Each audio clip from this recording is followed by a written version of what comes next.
Mute y'all mics out. Black African Power, what's good? What's happening? A well-organized lie defeats a disorganized truth every time. Woohoo, wee, man, oh man, oh man. Man, boy, we done caught somebody handing a cookie jar. Over excessive celebration on a perceived damn touchdown. So we see the crowd is cheering, ah, celebrating in the end zone, hugging, ah, jumping up and down. We won, we got him, we got him. But you failed to look fucking behind you. There's a flag on the play. Absolutely, positively, there's a flag on the play.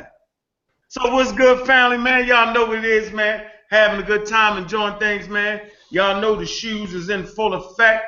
You know what I'm saying? We ain't even got time for the haters, man. We just doing what we got to do, man. All right? Y'all know how to get these. I'm at rawsquad.org, man. Hit the drop-down menu, man. While you there, man, check out Mocha Media. What's the name of the joint, yo? What's the name of the store, Wudjau? Your store on that? Hecka Multimedia. Hecka Multimedia, yo, man, he got the banging shirts in the business, man. Also, while you there, jump on the Magi Archers website, man. Deal with the economic plan. You know what I mean? Get into that, man. Make sure you join that site right there, man. Y'all need to join that up. Man, brother Smash Rockwell's got a lot of good information and an excellent economic plan, man. So that's just what we're doing right now, man. So what's good? Let me talk to the panel real good. What's going on, Smash? How you doing, man? I'm Raw Squad Up. I'm in Raw Squad Up. What's up? What's up to the panel? I wish y'all could see me, but I'm just driving, so you know I ain't trying to hide behind avatars. But yeah, you know how we do. We here. I know my brother about to straighten things out, so I just want to listen to a good presentation. Yeah, that's right, yo. We always in support of our brother. I don't know if you can sneak in real quick, brother Saw. I'm in Raw Squad Up. What's good, brother? He might not be able to talk. I'm not sure if he can talk or not. All right, he can't talk. All right, man, you know what I mean? I want to drop this book in here, man. African Time. All right? Value 1, man, is a serious book, man. Real scholars. Real scholars write down the information. Brother Saw says this all the damn time, man. All right? So really, if you got a problem with something, put that shit in writing, man. We ain't going to let this shit turn into the YouTube boo-hoo. Bunch of crap. That ain't what real scholars do.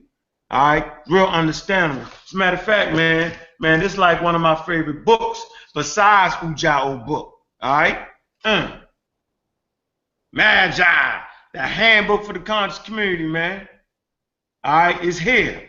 So, brother Smash, real quick, man, while we got your book on the mind, because this gonna handle that bull crap nonsense video that the fake Hebrew guy, fake Christian Hebrew guy put out. I don't even mention his name. The work was so sloppy. But for all y'all that looked at that DVD, go get this book. It takes care of all of that. Right? So, brother Smash, in making this book, man, how was it in making this book? Did you get this book right the first time?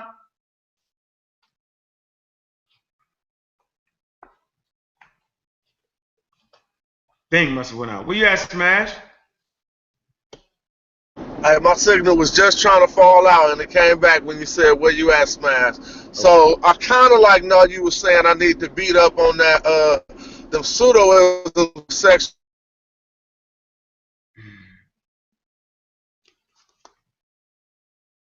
Hold on, your signal went out for a minute. Hold on.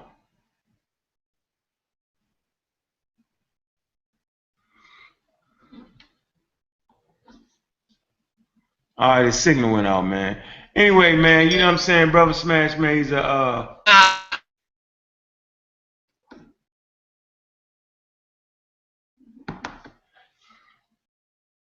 can't hear you. You think you're talking. We can't hear you. Anyway, man, like I'm saying, man, it's like, you know, I fell off. Can y'all hear me? Yeah, go ahead. I couldn't hear nothing you said. Start over again. You talked about the pseudoisms. Go ahead. Yeah, Smash In the bad spot. Yeah, in the bad spot, man. All right. So we're gonna get into, books and authors' books and how sometimes when you got editions, you gotta make second editions and stuff. I kind of wanted to talk about that before we even got to your book, man. Go ahead, Smash. Oh, can you hear me? I can hear you right now. I couldn't hear you the whole time. Go. Well, I apologize to the people because I'm traveling in the commute. But yeah, I mean, why don't you look at my copyright page? But see, let me just say something. That's something you got when you in the Amara Squad. You got a copyright page. Why? Because you got material. And a lot of the brothers who try to hang around for a minute and then wind up falling off and go try to start something new is really because they ain't got no content to hang out. So you could go look on my copyright page of the book that you, can you hear me? I can hear you rocking. Go for it. So look on the copyright page, probably the second, third page in the book, and tell me which edition you got. You see what I mean? Because in our humility, if we do notice something in our work that we would like to change, that we don't think we presented correctly, we might go back and change it. And what edition do you got? Do you see it at the bottom of the copyright page? Yeah, I said copyright 2015, Jonathan H. Owens, second print. So he got the second print. So there you have it. And so that means, oh, I noticed something and I said, hey, let's go change that.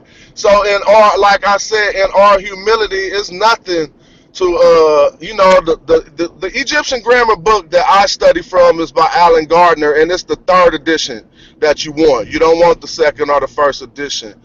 It's something that happens in scholarship, and people who read books know this, and people who really ain't got no material and really don't deal with it probably ain't really keen to that.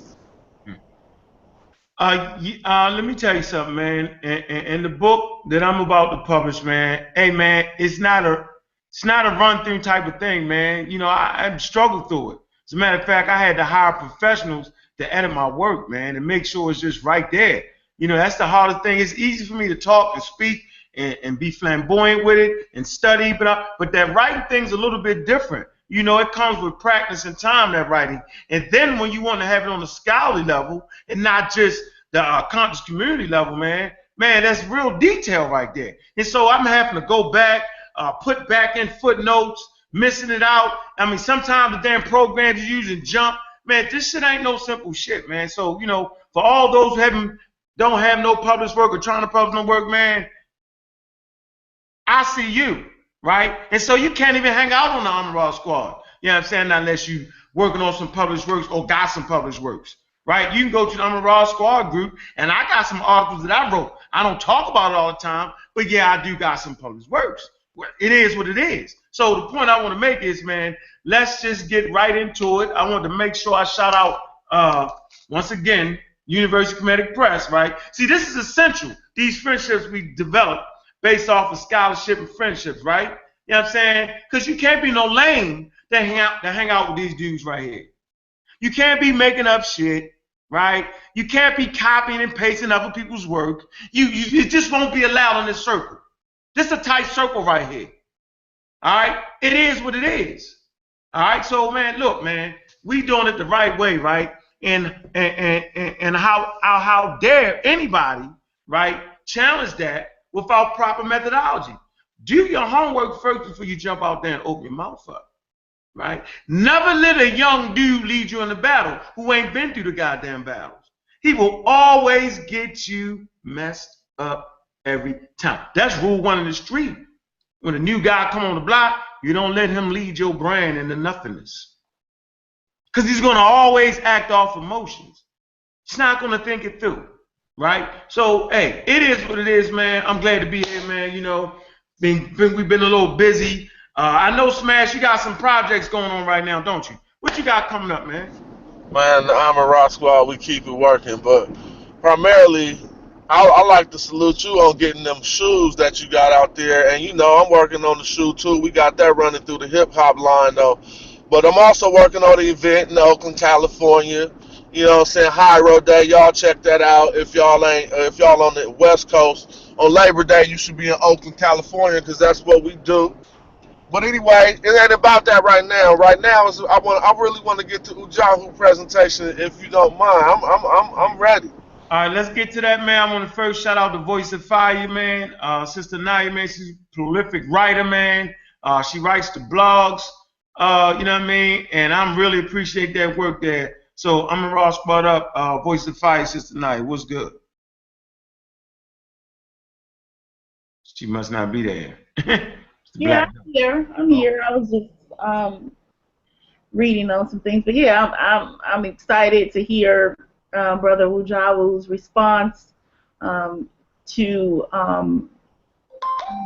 the claims against him. I think that from everything that I've seen with Wudjau, I mean, his brand is a solid brand. I mean, his website is professional. I mean, his writing is very good. So I'm just interested to hear what he has to say, and I will be writing a blog on the events that took place. So I'm just here for support, really, and to get the information firsthand and go from there. All right. How you doing, Sister Monica? Thank you for joining us. High five. Hotep to everybody. Peace. Yep. Sin Wudjau. Oh, it's Taba. He's my teacher, so I'm definitely in it to support. Thank you for coming in. You know firsthand that without a shadow of a doubt, Brother Wudjau got that daggone homework when it comes to that Medew Netcher. So at the end of the day, man, it should be no doubt, whether Wudjau understands or knows he knows. He's one of the best teachers we got around here. You know what I'm saying? We got Smash, we got Saw, we got Sanjetti, man. Ain't none of them gonna allow you hang out acting like you know some damn Medew Netcher if you don't. Just see, this ain't no room for fronting right here. All right? This ain't the place for fronting because you're gonna always get exposed. You know what I'm saying? You're gonna always get exposed around here. You got to understand that, right? That at the end of the day, man, Raw Squad is tight around here. There's a reason for that.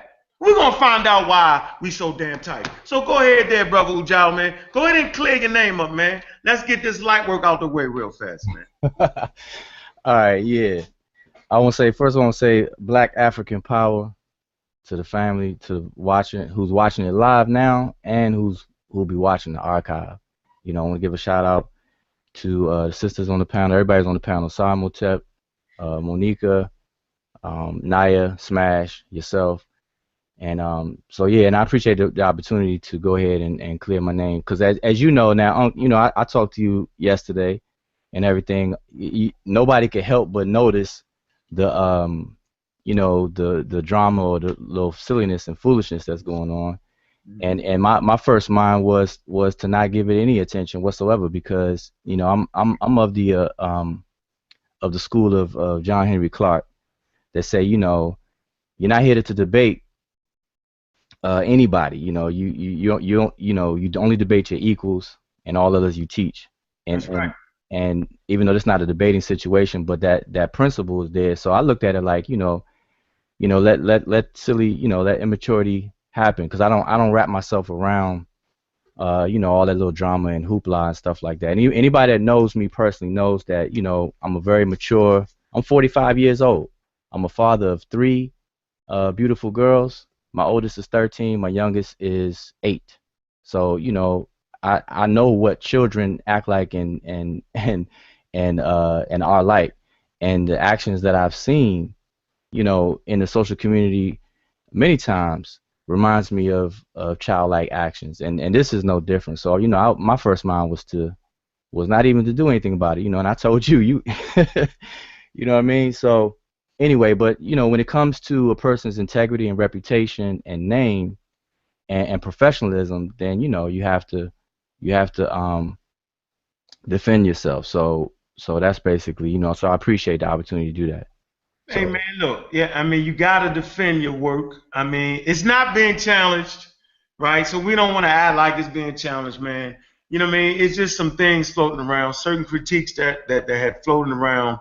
The community critique the work, and we, you just want to clear it up, and get that light work out the way. You know what I'm saying? Go ahead and pick that flag up off the goddamn field. But it's definitely a flag on the field. Trust me when I tell you that, man. That shit coming back, all right? And for the life of me, man, you got to always know who your opponent is. Mm-hmm. You Mm-hmm. gotta know who you dealing with. You don't start talking shit to Kobe and Jordan. You know what I'm saying? God damn. You don't do that. LeBron. When you start doing, we don't do that. Make you play the game, you score on them, and you keep it moving. You don't score, then look back, talk shit. Man, you never do that. You never wake a sleeping giant. Who does that? The last time I seen somebody awaken a sleeping giant, I'll never forget this. World War II, Japanese. They bombed Pearl Harbor. Boom! Man, I could see the celebration in their eyes. We all know how that shit ended. But this ain't even that serious, though. Yeah, I was about to say it's not. It ain't even that serious. It ain't even worth that. But it is worth for, you know. So really, we're really doing this show for the people that respect the Amara Squad, you know, MBK Nation, right? I mean, Dagger Squad, Mossy Clan Warriors. Man, you feeling me? Amara Squad, Next Generation, the Magi, you know, Medew Netcher. Boy, I love the Medew Netcher group, man. Boy, you got a hell of a group right there, bro. Voices of Fire, you know what I'm saying? You know, all the people that entrust us, you know what I'm saying, with proper conduct and conducting ourselves when presenting information, man. This is for them. This ain't for the haters, right? They ain't there, all right? This for them. So go ahead, brother. All right, let me get into it because people may be it's late.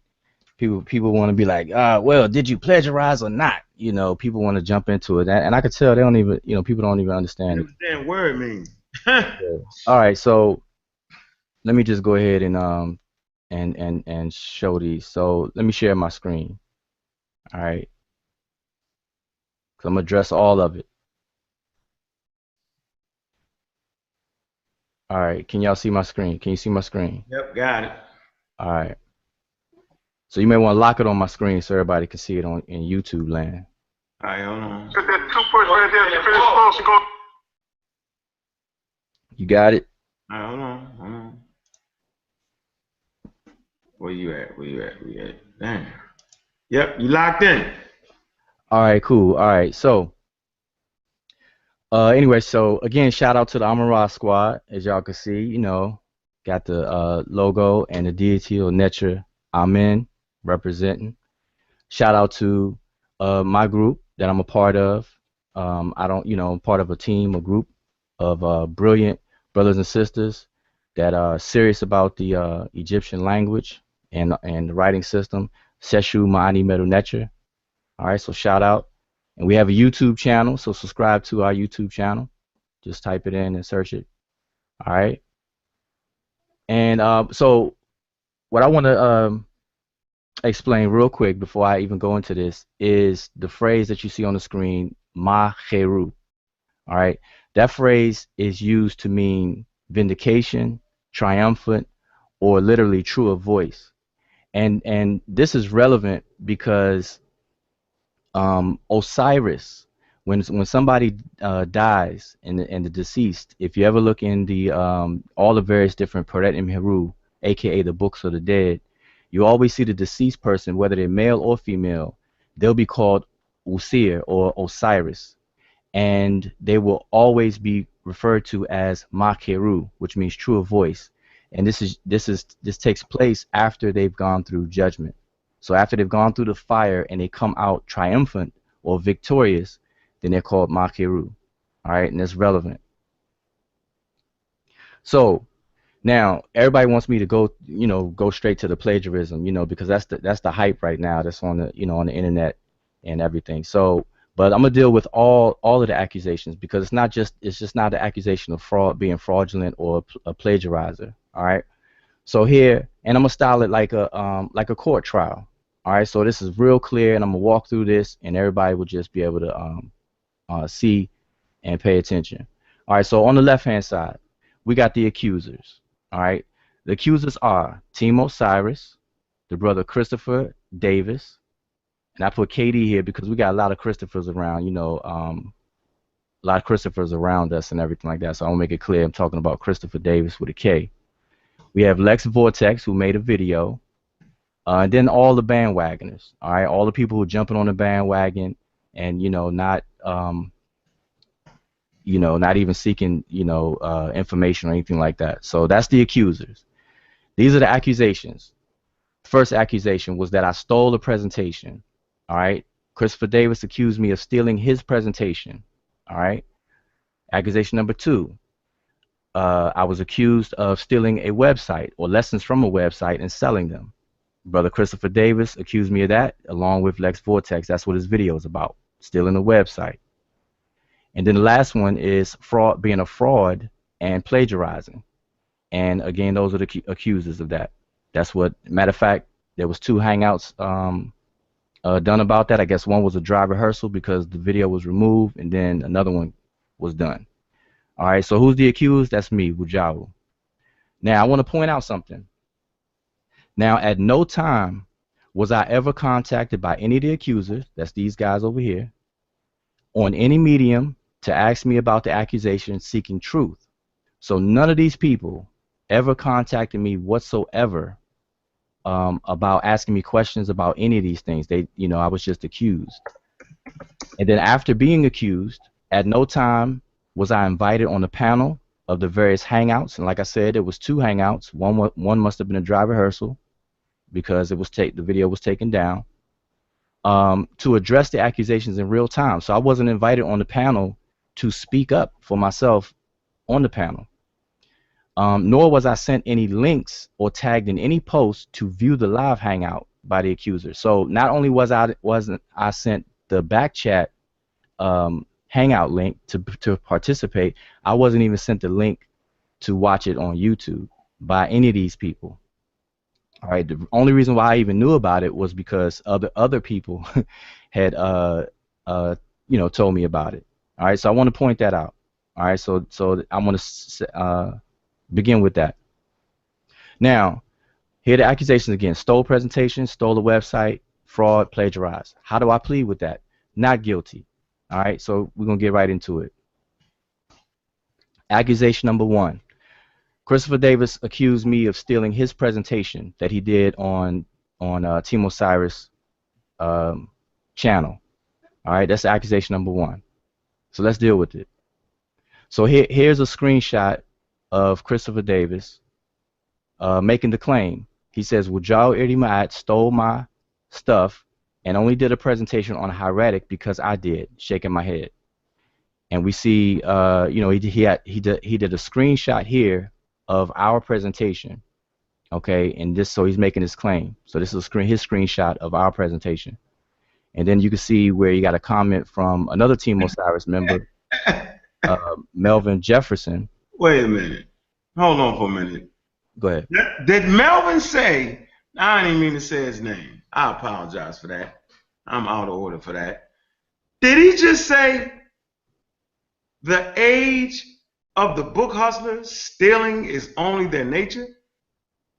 So I'm just trying to figure out a person, right, that gets PDFs of people books and give them out. That's stealing all the way. The hell with the PDFs of the white people. Hell with that, right? We take their shit. But the Africans and the African Americans, man, that wrote books, man, and they ain't getting no money on that, man, at all. You know what I'm saying? Man, how dare anybody do that, man? My book coming out. PDF my shit. Let me show you how I get out.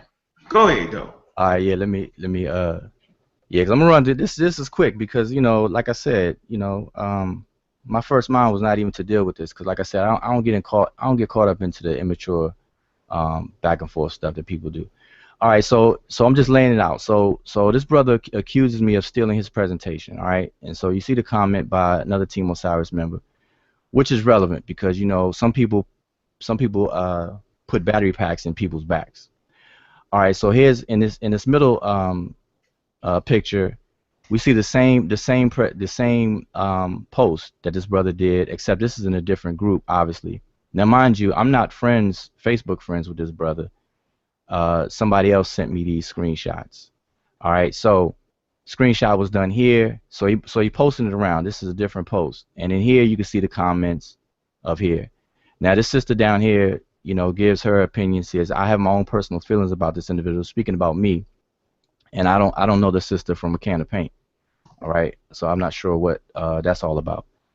And then lastly, over here on the right hand side, we have Brother Christopher Davis saying, I'm show you what you really want still in my presentation. And if you notice, so this is his own presentation. You can see this is a PowerPoint snapshot, and you can see his slides here.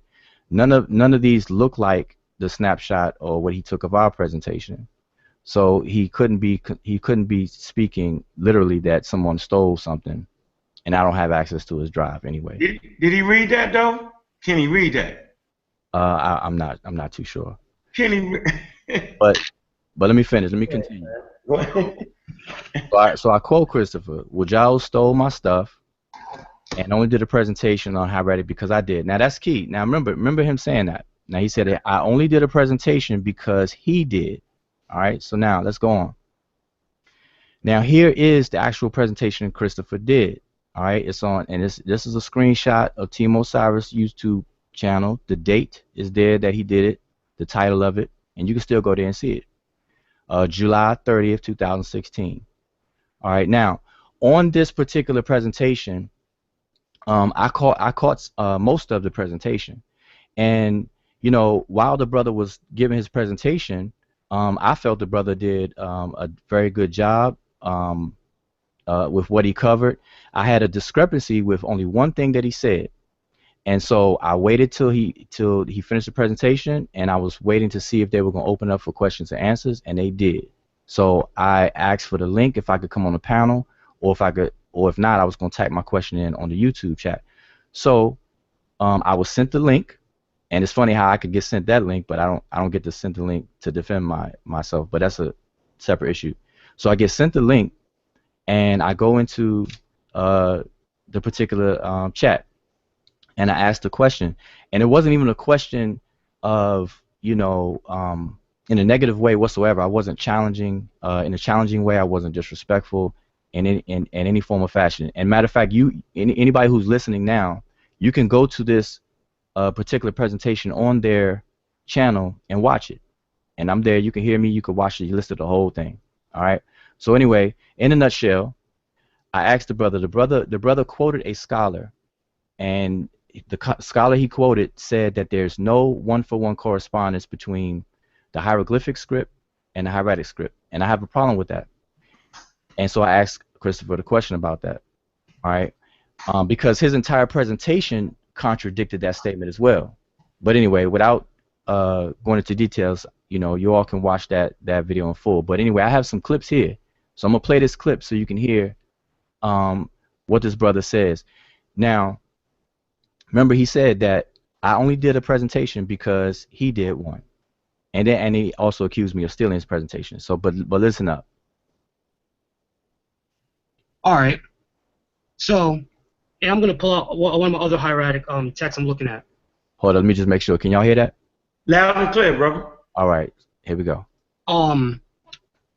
So, like was said, and again, everything that was discussed, everything that you just said about the Moeller book, I had discussed that within the presentation. Okay, so next, you see the man holding the stick. Now, I could easily go through all these and in different papyrus find out where they're at and say, oh, there's a one-for-one. That is not necessarily true because these papyrus... Now, hold on, I want to pause right here for a second. He just contradicted himself just then. I'm going to rewind it back. Just want y'all to hear that. That is not necessarily true. And in different papyrus. Next, you see the man holding the stick. Now, I could easily go through all these and in different papyrus find out where they're at and say, oh, there's a one-for-one. He said he can go through all those and find in different papyrus and find that there's a one-for-one. That is not necessarily true because these papyrus... Now he said that's not necessarily true. So what, I'm only taking this clip, but people can listen to the whole thing. But this is relevant. You'll find out in a second. Not all written at the same date. Some of these papyrus were written later, which would mean sometimes that, it would have been brought in from hieroglyphs into hieratic, or it would have been brought in from hieratic into hieroglyphs. Because if it was actually a one-to-one correlation, every box and especially dealing between the determinatives and whatnot. But a lot more boxes would have more ligatures and signs in them. Now I got to pause here real quick, and I just got to explain something real briefly. Now, the reason why I asked the brother the question in the first place is because of this very point. He's showing a graph, a chart here, and on the left-hand side, and I say this inside of the during his presentation. I mean, during that video, on the left-hand side, you see a list of hieroglyphs here, and then every single column that you see after that are different papyri. Okay, these are different papyri. And so he's saying there is that if there's a one-for-one correspondence, that all of these boxes or more of these boxes should be filled. And what he doesn't realize is that each glyph may not necessarily be found in that particular papyri. Just like if I write a letter to someone, I'm not going to use the word esophagus in every letter that I write. So there's certain words that wouldn't even exist in these different papyri that will call for the need to use all of these different signs. So when the brother said that, that's clear. It clearly let me know that the brother is not familiar with even the books that he has in terms of his interpretation of what he's even looking at. But let me just continue on because I'm going to make this quick. No, take your time, man. Go ahead and dissect that, man. This evidence shows Molars and others' work correlates and goes to what the experts say. I understand some people's opinions or their beliefs, it may not fit well with it, but we're dealing with the evidence and the facts. And I mean, that's it truly. Again, if you have evidence that goes against this, if you can prove that hieratic and Medew Netcher are an exact counterpart, then please present. Now, you heard him. He said, if I can show the relationships between the hieratic and the Medew Netcher or hieroglyphic, he said, then present. Okay, so that's just one clip. I'm just laying down the fact that the brother said that if I can show based on this point, then present. All right, so let's go to the next one. My question is genuine, and I included you in the we. How do we explain the fact that we can see one-for-one correspondences between the hieroglyphs and the hieratic? That was the gist of my question. And I thought that you would understand the question because you yourself, during your presentation, you actually showed a one-for-one correspondence yourself. Because when you went from the papyrus prissy, the hieratic, to the hieroglyphs that you had it side by side, that was one above it, the other, you were actually doing just that. So I was including you in the we because I thought you understood because you yourself was doing that. Even when you showed the molar paleography book page that you just showed and you showed it during your presentation, even in that it shows one-for-one correspondences. So I didn't understand how you didn't understand my question. So then I'm trying to reword my question a bit so that, you know, maybe you can understand it and then give me your opinion. Because I was interested, my question was, I was interested in your thoughts, your opinion about the statement that the expert said that there is no one-for-one correspondence when you yourself were showing them. You were showing some one-for-one. The Molar's book, the entire book is showing one-for-one comparisons. Let me just pause right there. So when you look up here, if y'all, I hope y'all can see my cursor. Yeah. If you can still see, this is what I'm talking about. This is a book written by George Mueller. And it's written in German. And the purpose of this book is for him to show the hieroglyphic signs and their hieratic corresponding signs. Okay, that's the purpose of the entire book, and it's called a paleography. You know, and people can look up what that field of study does. But that's the purpose of his entire book. So it surprised me that the brother Chris didn't have an idea of what I was asking or what I was talking about. So this is what I'm explaining here, but I'm going to let it continue for a second. Well, I mean, one-for-one correspondences between them. Now, the reason why you don't find them in all of those papyri that he has listed that he chose to showcase is, now let me pause right here. Like I said, these columns here, the left column is all the glyphs. Okay, the rest of the columns are papyrus, different papyri, and it goes from the 5th dynasty all the way over to the 18th dynasty. So these are, and the papyri, the names of the different papyri are right here at the top. Now, obviously, you can't see them on the screen, but like I said, go back to that video, you'll see. All right, and then go to our video where we present the information. But let me just continue, because those particular words may not even exist in those papyri, full stop, to even have the need to include that glyph in that papyri, and that's what I just told y'all earlier. All right. So you would have to read the entire papyri to even see if that word was even used that called for that particular glyph. And this is something that I have done, and that I have done with the Papyrus Prissy and the Bremner papyrus that deals with the transformation of Ra and overthrowing of Apep. I've done that personally, translated that from hieratic and transcribed it to hieroglyphs and transliterated and translated that. So let me say that again. I'm telling this brother that I have translated the text. Is a papyrus called the Bremner Rhine Papyrus, and it contains the book that people know as the Book of the Transformations of Ra and Overthrowing of Apep. And I've translated that from the hieratic, transcribed it into the hieroglyphs, or what people know as hieroglyphic, and transliterated and translated it. All right, so this is what I'm telling him, and I've done this I've did that in the past. On direct dealing with the primaries, you can see a one-for-one correspondence. And I'll just give a quick example, and then I'll just be quiet, because now I'm just speaking to the validity of why I asked the question. For example, if you take the owl glyph that everybody knows as a owl, the bird owl.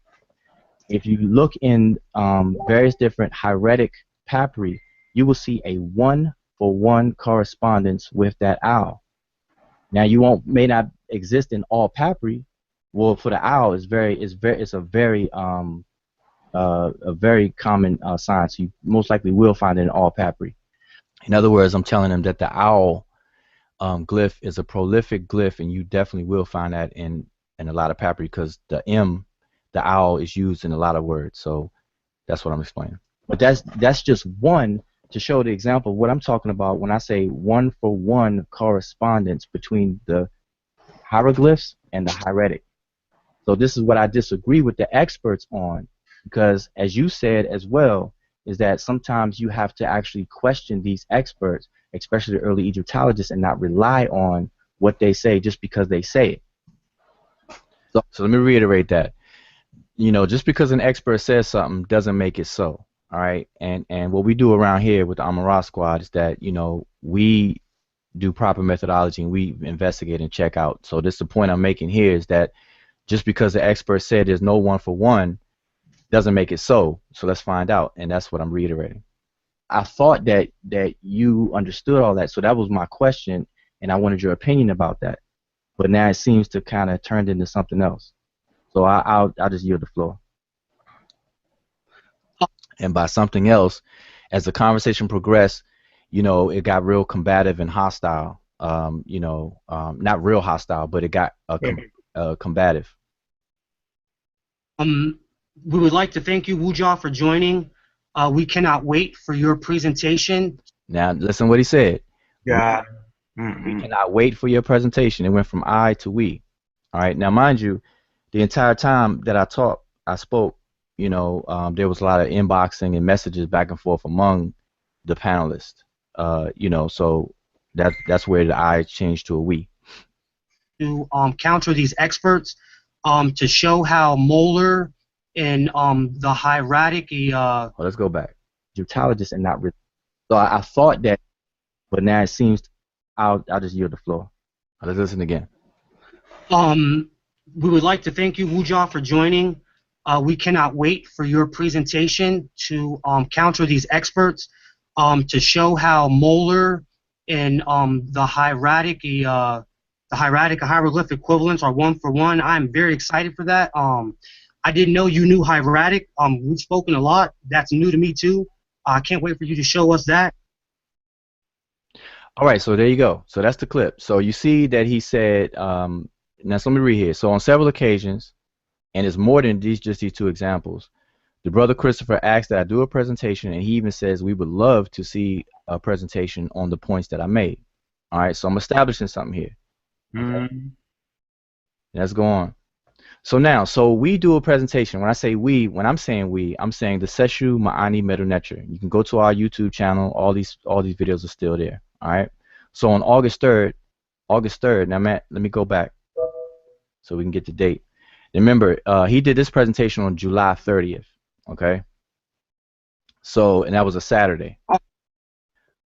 So on Wednesday, August 3rd, the Seshew Medew Netcher, who I'm a part of, we do a presentation called The Egyptian Hieroglyphic and Hieratic Scripts, Discussion and Clarification on the Relationship Between the Two.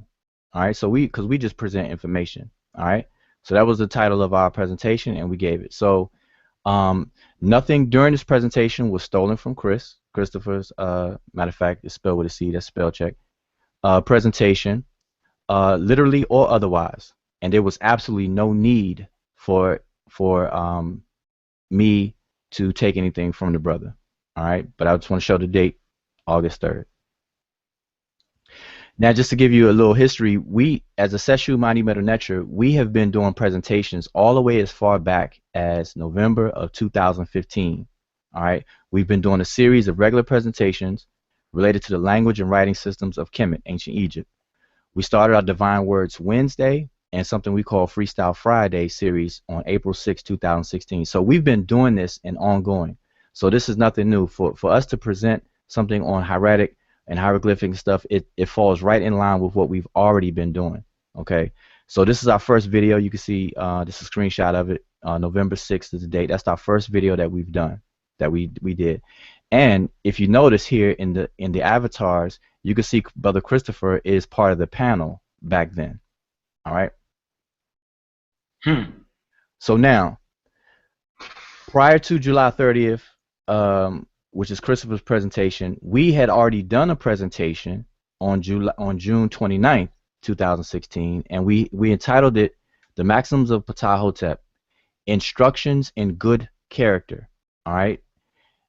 This was part 1, and as you can see, this is a facsimile of the Papyrus Prissy, and it's written and it's in hieratic. So we already did a presentation. Now, although our presentation wasn't focused on the hieratic script, we conducted a series of presentations on the hieratic Papyrus Prissy, which contains the maxims of Ptah-hotep and Ka-Gimni. We showed the relationships between hieroglyphic and hieratic during these presentations. Okay, so there wasn't anything new. All right, we did it before the brother Christopher did his presentation. All right, even though that wasn't the focus. We were focusing on good character, and I encourage everyone to look at that. It's on our channel. Yeah, that was a good one. I just want to say that was a real good one, man. I just appreciate that work in that damn group right there, man. I really appreciate the character in that group. That team we got over there, man. They tight, man. So I just like to always surround myself, with good character people. Man, that's all the people I spoke of. All of them. Everybody generally has good character, and we vibe and learn with each other, man. So everybody, let's work on that. Let's keep working on good character. Yeah, and you know what? And that's the reason why we even did a presentation on instructions of good character, because sometimes we all slip, and if we are our brothers and sisters keepers, then we're supposed to pull each other's coattails and lift everybody up. So we did a presentation on instructions of good character to let people know that this is not new. Everybody wants to know about ma'at and order and things like that. So we did a presentation on it. So anyway, let me keep going. So this is part 2. We did part 2 the following Wednesday, which is July 6th, which is still before the brother Christopher's presentation.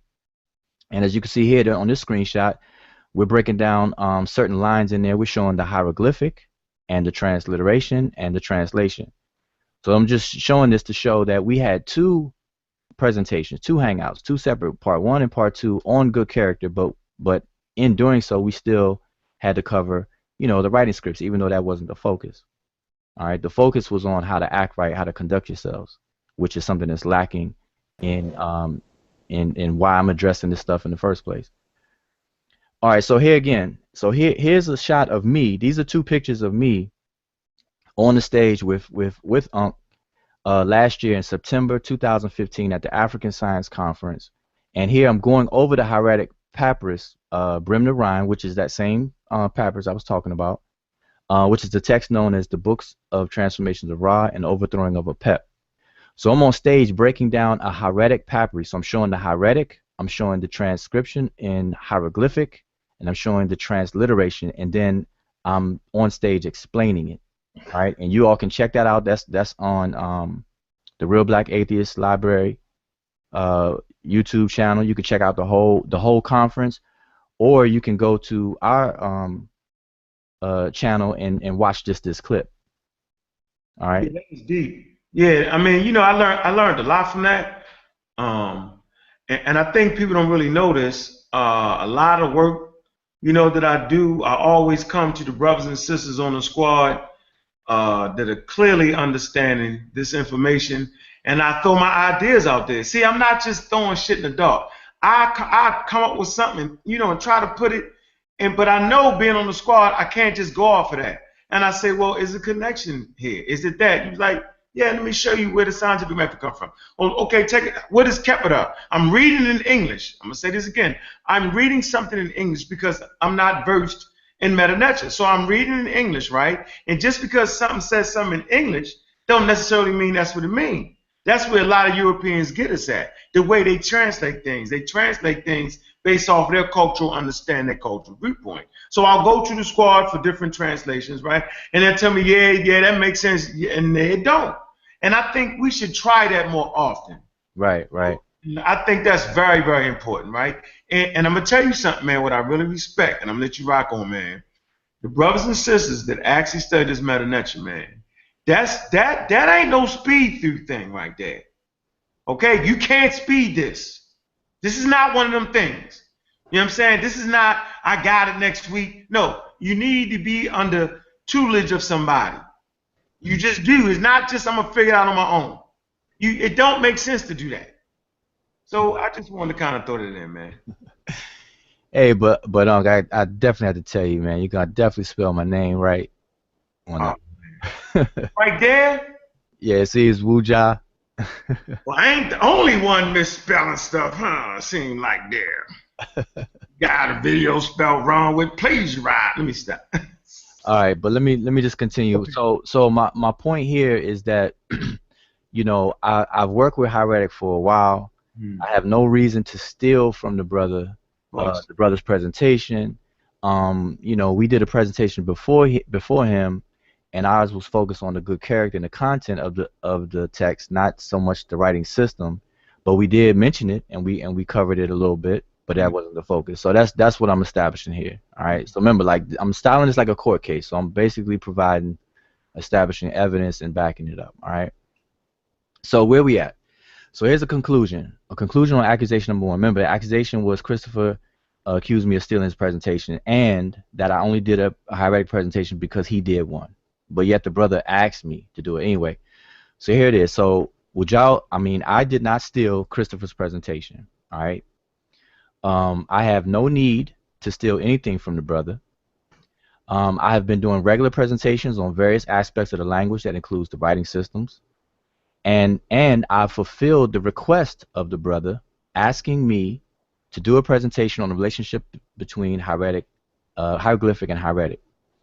And I have a history of working with hieratic text. All right, so that's the conclusion. So that's accusation number 1. All right, and everybody can, you know, you can, you know, judge yourself. Now I know this accusation is not the juicy one that everybody wants to hear, but we're gonna get to that. Yeah, build that case. I'm a raw squad style. Right. All right. Now the reason why I'm doing all 3 of these accusations is because it's a build up in and of itself. So you see, I'm accused of stealing. So this is where it started. I'm accused of stealing. All right. Check that off the list. Let's check that off the list right now. All right. Yeah. Check that off. That's accusation number 1. All right. So that's out of here. All right. Checkmate. Keep going. Now we're moving on to accusation number 2. This is my best one. The stolen lessons. Wow. Or the stolen website. All right, so here we have, again, these are screenshots of a brother named Rakepper Mimat.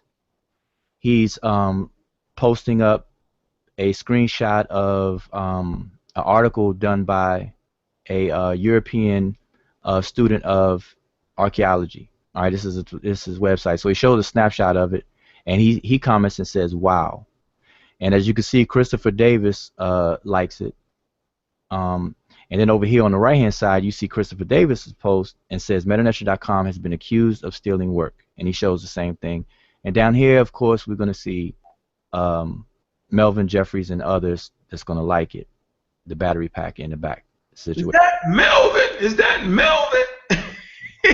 Okay, but let me continue. So, and in the middle here is Lex Vortex. Now, Lex Vortex does an entire video, like a 5-minute video of commentary making the same accusations. All right, so around August 12th, Christopher Ra Kepper-Mimat and Lex Vortex spreads accusations of me stealing work.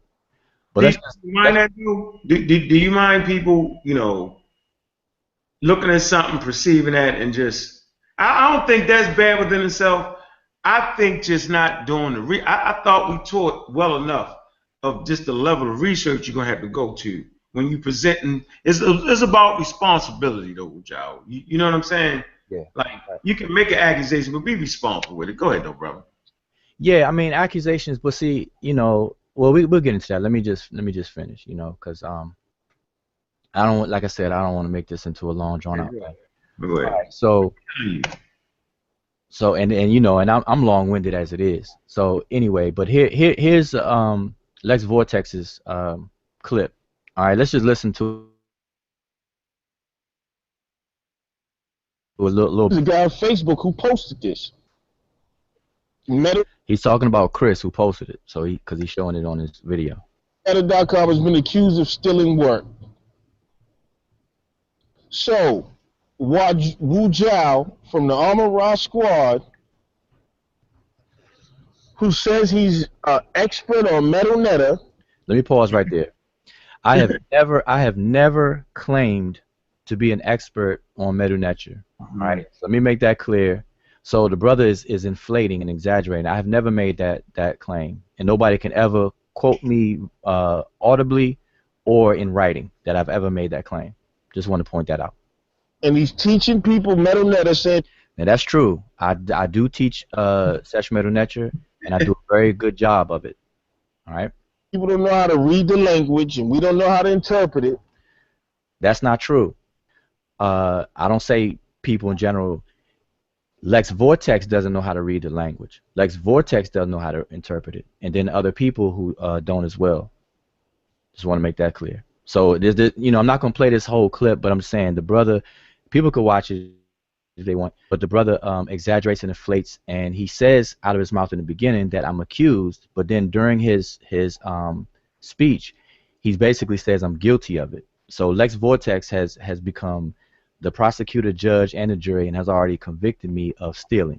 So I'm not gonna play the whole clip. Let me see if I can fast forward it. Yeah, that's like Say it again. I said basically how scholarship goes in this community. You do all that. You judge, jury, and the whole 9 yards. Go ahead, though. All right, let me finish. Now this is, I went to the link. I'm gonna put the link in this video where you can go see what this guy is saying. He posted links, and he's saying that his whole web page was just copied into Wudjau's book. So Lex took it further and said that I copied the web page and used it for my book. Hell no. Letter for beginners. The website doesn't even say that. But so this is the brother Lex just making that up, because the website he's looking at doesn't even say that. See, these guys, I told y'all the universe has a way of balancing the equation. Now this is supposed to be the Armor Ra squad scholarship. Let me pause it for a second. Hold on. You know what we call that? We call that excessive celebration in the end zone without looking behind you to see that there's a flag on the play. But go ahead, Wudjau. Let me finish. I'm not gonna play the whole clip. I'm trying to find just some little spots. The same thing happened with Polite. When Dr. Ankers was a Nubian, Wudjau was a Nubian. See, let me pause right there for a second, because for some reason there's a few people that that will say use the fact that I'm a former Nubian and bring that up, just like you just heard, as if that has some kind of effect one way or the other or anything. And I really don't understand that to this very day. You know, because I've heard the Lex use it just now. I heard Christopher say so, and things like that. And I, you know, somebody help me understand that. I can't. I don't get it. I mean, it's a former. A former. You know, used to be former. Right. I think. Oh, I'm Go sorry. ahead. I'm sorry. Go ahead. I think he made reference to it because he also mentioned polite, and I think they trying to make reference to scams and tricking people into information. I think that's the link that they're trying to say that people that come out of New Orleans are scam artists. Wow. Okay. I There you think have it. Oh, I'm not sure, you know, because I will admit that I'm not sure, but I think there's either one, I think one or more members of Team Osiris who used to be a Nubian as well, but I'm not sure um, either. But anyway, that's neither here nor there. I just wanted to, you know, I just wanted to kind of put that question out there, like, what does that have to do with anything? But like you said, I appreciate that, sis. But let me just find some. Nubians are running a conscious community on the low. So true. But if you want to see the actual family, I can't say it's true. He thinks. Now I want to point out here, the brother Ra Kepper Me Ma'at sent this to Lex, so you can see how the accusation is spreading and people like passing it along, passing it along. Now, mind you, I was never ever contacted. Okay, I want to just remind everybody that I was never contacted about this. Nobody came to me, you know, the brotherly thing or you know, the more respectful thing to come to me and ask me, just ask me about it. Because a lot of stuff that y'all gonna see that I'm showing right now, like accusation 1, 2, and 3, you're gonna find that it would have been simple if somebody had just contacted me. But let me just go on. So I'm not even gonna play any more of that. I just wanted people to know. All right. So now let's move on. So now this is a screenshot of the website that they're talking about. Okay, and this is a screenshot. Now this is the person whose website it is.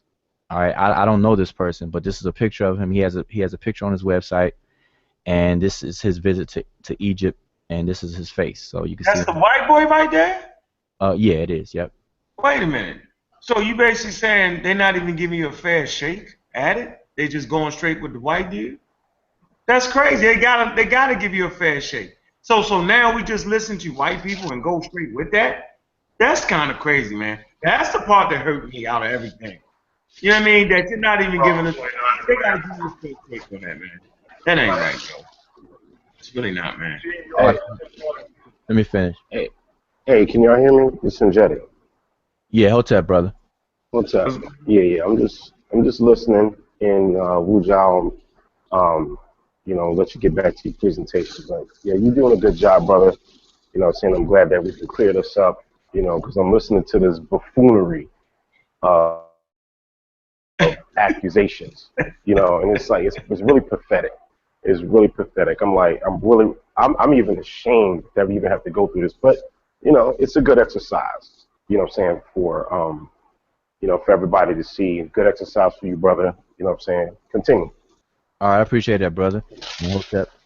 And I'm with you 100%. It's just exercise, and I too am ashamed that I even have to do it. Like I told Unc yesterday, I said I wasn't even gonna do anything. Unc could speak you know, about our conversation. I was like, man, you know, I'm not into that petty stuff. I'm you know, I'm too mature for that. But when it comes to your reputation, your integrity, and your professionalism, you know, I do owe that to people who are wondering. And I also want to say that there are some people who actually did contact me and asked me about it. You know, so shout out to everybody who did. So and that really is what motivated me to even address it. You know what I'm saying? So I appreciate that. So You basically you're not doing you're doing this for your supporters, you know, for your brand, for the Amarov Squad brand, for for the Magi brand, right? For the MBK brand, for the Voices of Fire brand, you know what I'm saying? The Dagger Squad brand, Comedic Press brand, everybody that just rides with trying to get out real information, man. Man, we got a lot of people that's kind of trusting our information, and man, you ain't doing it for nobody else but the people. You know what I'm saying? That's believing in our work, man. And ain't nothing, and that it is what it is, man. Yep. If not for that, man, we wouldn't even respond to that nonsense. Exactly. Nothing. It's The nothing. people that matter. The people that matter at the end of the day. All right. Sure. So let me finish through. So what you're looking at is a screenshot of what this site owner. I'm just gonna refer to him as the site owner. The site owner is accusing me of, or accusing MedewNetcher.com of. So he's saying this website is linked to each of my lessons. Nothing particularly strange about that. But I decided to investigate. I clicked the link to check out the site, but I found the page unavailable. Now, that's to be noted. He clicked the link, and the page wasn't there. So a slight annoyance, but nothing big. He just used Google Cache version. After opening the cache version, I found the site copied a significant portion of my website, etc. Now mind you, this accusation and what we're looking at and reading was posted on his website in July of 2013. So this is 3 years old. All right. Now the point to be made here is that note here that the page MedewNetcher.com is unavailable during that time. So when he clicked on it, or when he was trying to look at it, it was unavailable. So the person is looking at a Google Cache link. And for those who don't understand what cache or cache is generally a stored copy of data primarily used to speed up internet experience. So and data could be old or even non-existent in real time. I just want to point that out. Mm-hmm. That's important. All right, so now here's some more screenshots of the site owner's website. So the screenshots shown on his website are not screenshots from the actual MedewNetcher.com website in July 2013, but rather from Google Cache shots, which were non-existent in July of 2013. So the site owner wasn't even looking at an actual copy of MedewNetcher.com at that time. Right? So let me just continue. So here's some more from the owner's website, and I just want to walk through this real quick. He says, the only thing I'm somewhat angry about is the fact that this person is charging money for Middle Egyptian lessons. Not just a few bucks, but $50.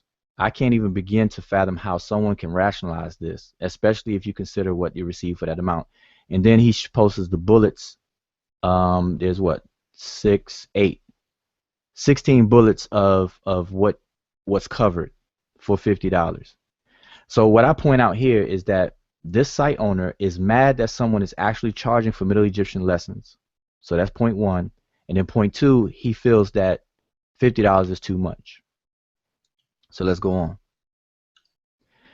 Now, what you're seeing on the screen here is a screenshot of our good beloved elder teacher, Dr. Riketti Amin's website.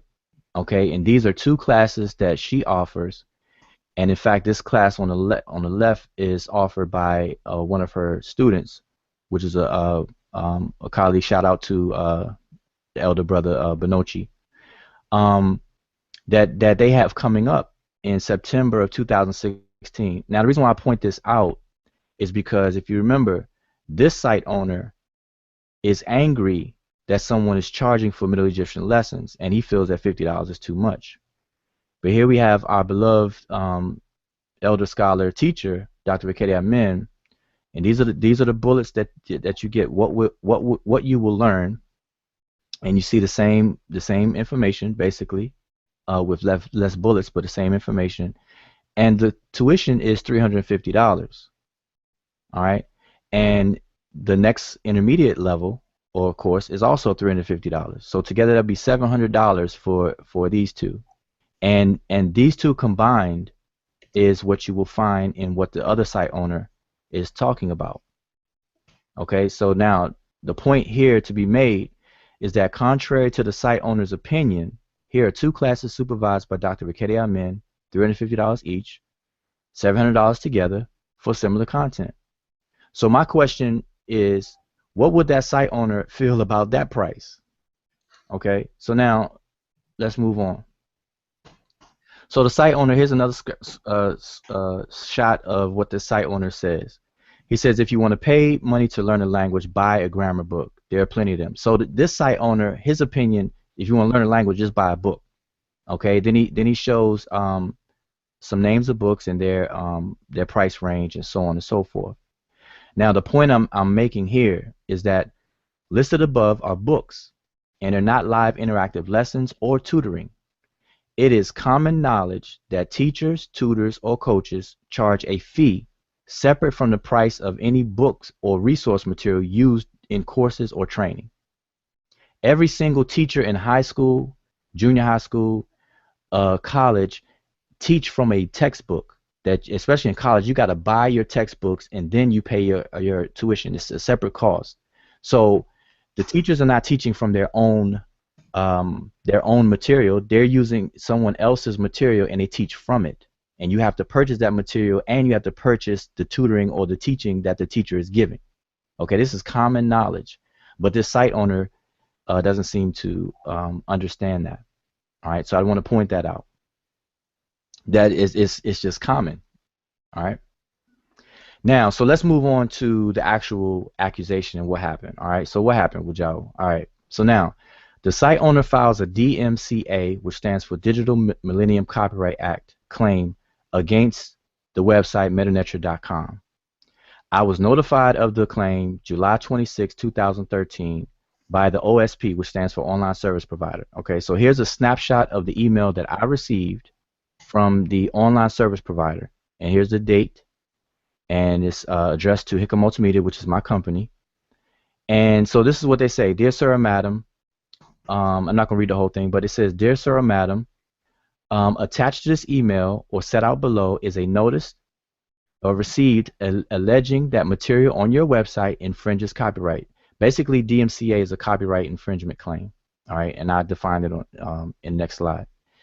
This notice was sent to SiteGround under the Digital Millennium Copyright Act, and then she gives a the link to it to where I can look it up and everything, and I did. And it says this notice triggers automatic removal or takedown provisions under the DMCA. SiteGround understands that this guilty until proven innocent aspect of the DMCA can be unfair, but is required by law.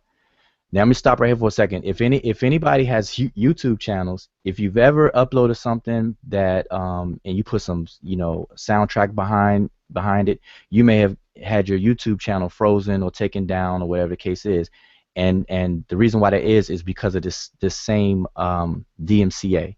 So I just want people to be familiar with it. All right. So basically, what we're looking at is a document that any half-ass researcher could have found on your website, and you would have seen that you already addressed that in July 26, 2016. And so you dealt with the white boy head up, right? Plain and simple. You already dealt with the cracker on that shit.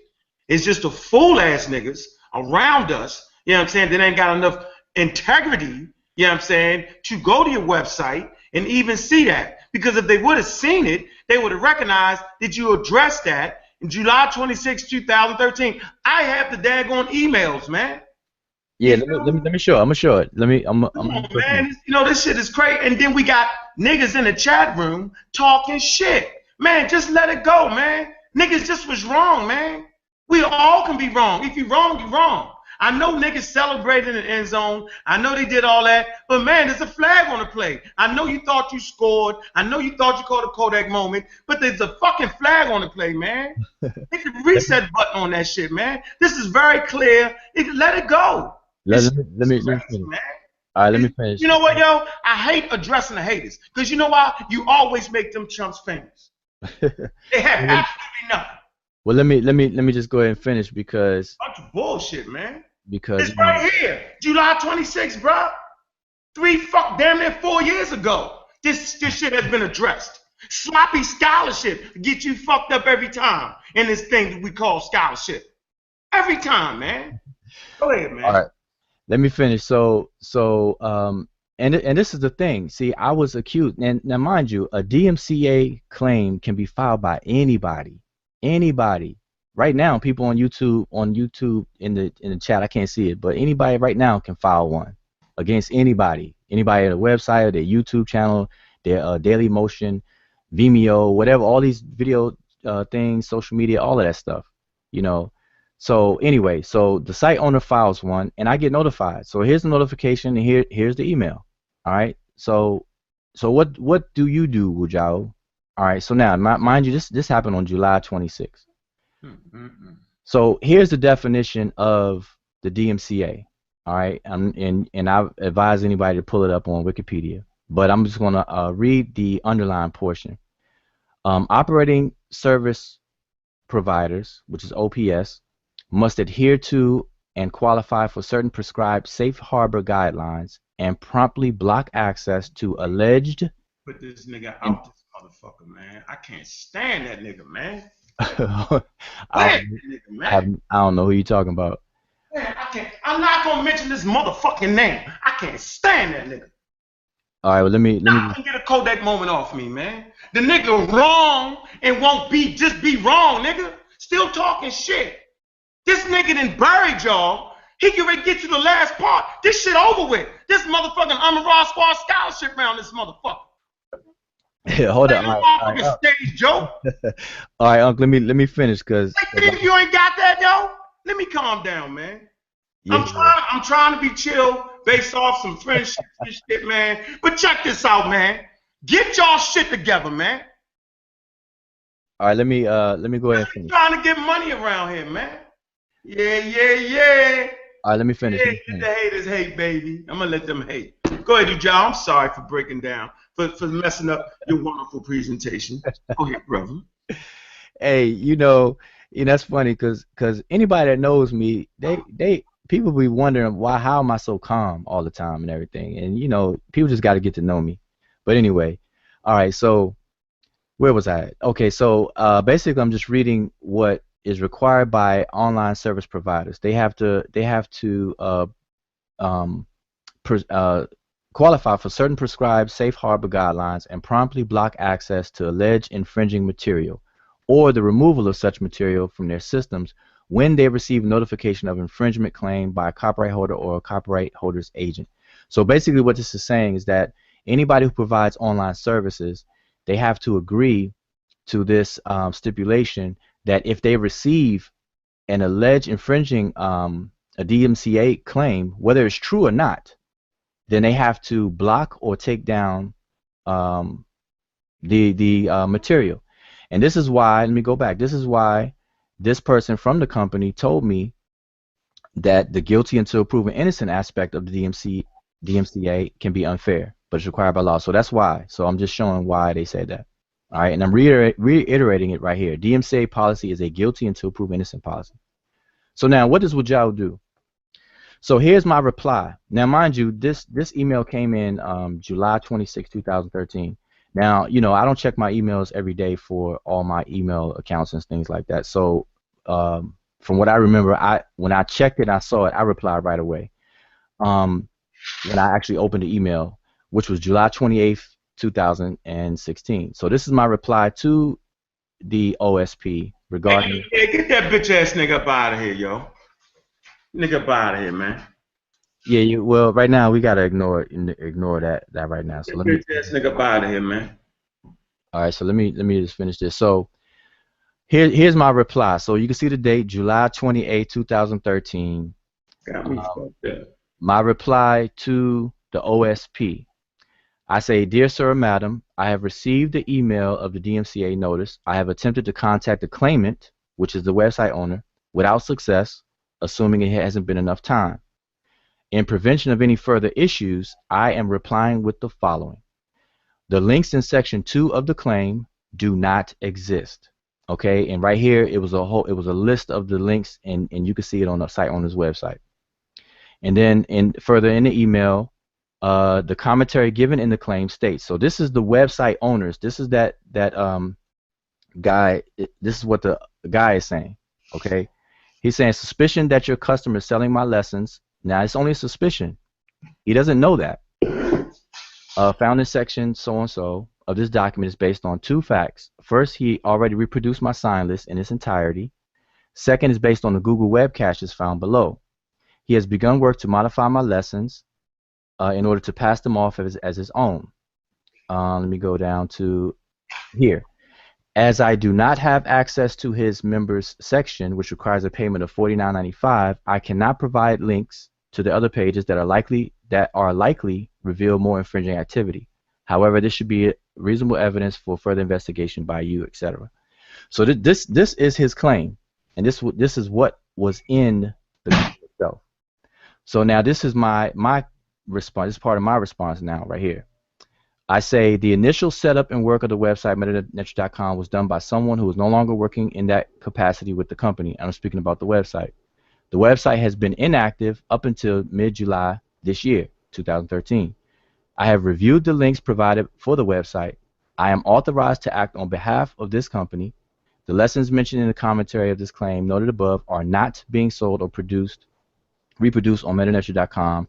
The $49.95 cost entitles members of the website for scheduled interactive online conferences supervised by experienced students and teachers of Egyptian hieroglyphs. And then I sign my, my name. So here are two things that I'm responding back for. One, the links cited in the complaint, they just simply don't exist. And two, at no time were or are the lessons cited in the complaint being sold. So the next day, the OSP replies back to me on my reply, and they say, "Dear Sir or Madam, thank you for your message. This is to acknowledge that the content that was subject of the DMCA notice does not exist. Period. Done." And that's it. So it was simply an allegation and a claim that I responded to, and it was dismissed as frivolous by the OSPS. They did what? They dismissed it. But the goddamn YouTube fucking scholars didn't dismiss it, huh, man? Right. Those who didn't even study and research didn't dismiss that, huh? I find it very interesting. When we get certain leaders in the damn community, bro, you know what I'm saying? They still in the chat room talking crazy, supposed to be a leader, you know what I'm saying? Well, still talking after that. I'm saying the white boys don't play with that, man. Having a YouTube channel, if you put someone else's information up, you're guilty until proven innocent. They immediately take your video down. Same with the internet. They immediately take your site down. So how is it that your site is still up 4 years later? Come on, man. And you just say you're wrong, man. This shit is crazy, man. Yo, this shit. That's why I really didn't even do this, man. Because this shit is fucking. Hold up, but I mean, it take me back to some nigga shit, man. I'm on some, seriously. You know what I'm saying? Like, it's a certain way you deal with people like that, man. You know what I mean? Like, you gotta admit when you're wrong. We're not above reprieve. We can be wrong. I mean, come on, scholars make mistakes all the time, man. But now check this out. See, the thing is that the site owner himself wasn't even sure. So really, what puzzles me is that people, and now I can't see what people are saying right now in the chat, but these accusers today, such as Lex, such as Christopher, Rock Hepper, and everybody on the bandwagon, for some reason, even the accuser, the original accuser, the site owner, he didn't know. He just alleged. But all of a sudden, these people know better than the site owner himself. So anyway, let me just finish up, all right? Because like I said, so now, to this very day, you can find the disclaimer at the bottom of MedewNetcher.com from August 13th, 2013, related to the false claim, right here in the bottom. Now I know a lot of people don't even go to the bottom of websites, but this is here. It's been here, all right. It was addressed back in 2013. Okay, if people would have just asked me about this, I would have pointed them right there. It would have been a snap, crackle, pop, simple thing. All right, so this is what when you click on this is what you see. In relation to the copyright claim, this is the disclaimer that I did back in August 2013. I can tell that not too many people ever even looked at it because it's only 30 views or whatever on there. But people can clearly see that I even provide the complaint. I provide the PDF that they sent me. I provide it so other people could look at it if they want to, and it's still there. So people could check that out. But anyway, I state here that the claim speculates and accuses MedewNetcher.com of copyright infringement, selling lessons found at, and then the website. And I said anyone can file. Now, mind you, this is back in 2013 that I'm saying this. So anyone can file a DMCA. DMCA triggers automatic takedown, you know, and I give examples of Vimeo, Dailymotion, YouTube, etc., etc. And I say we responded to it within 3 days. The accuser made the claim based on speculation to a potential use of Gartner's sign list by the previous owner of this domain.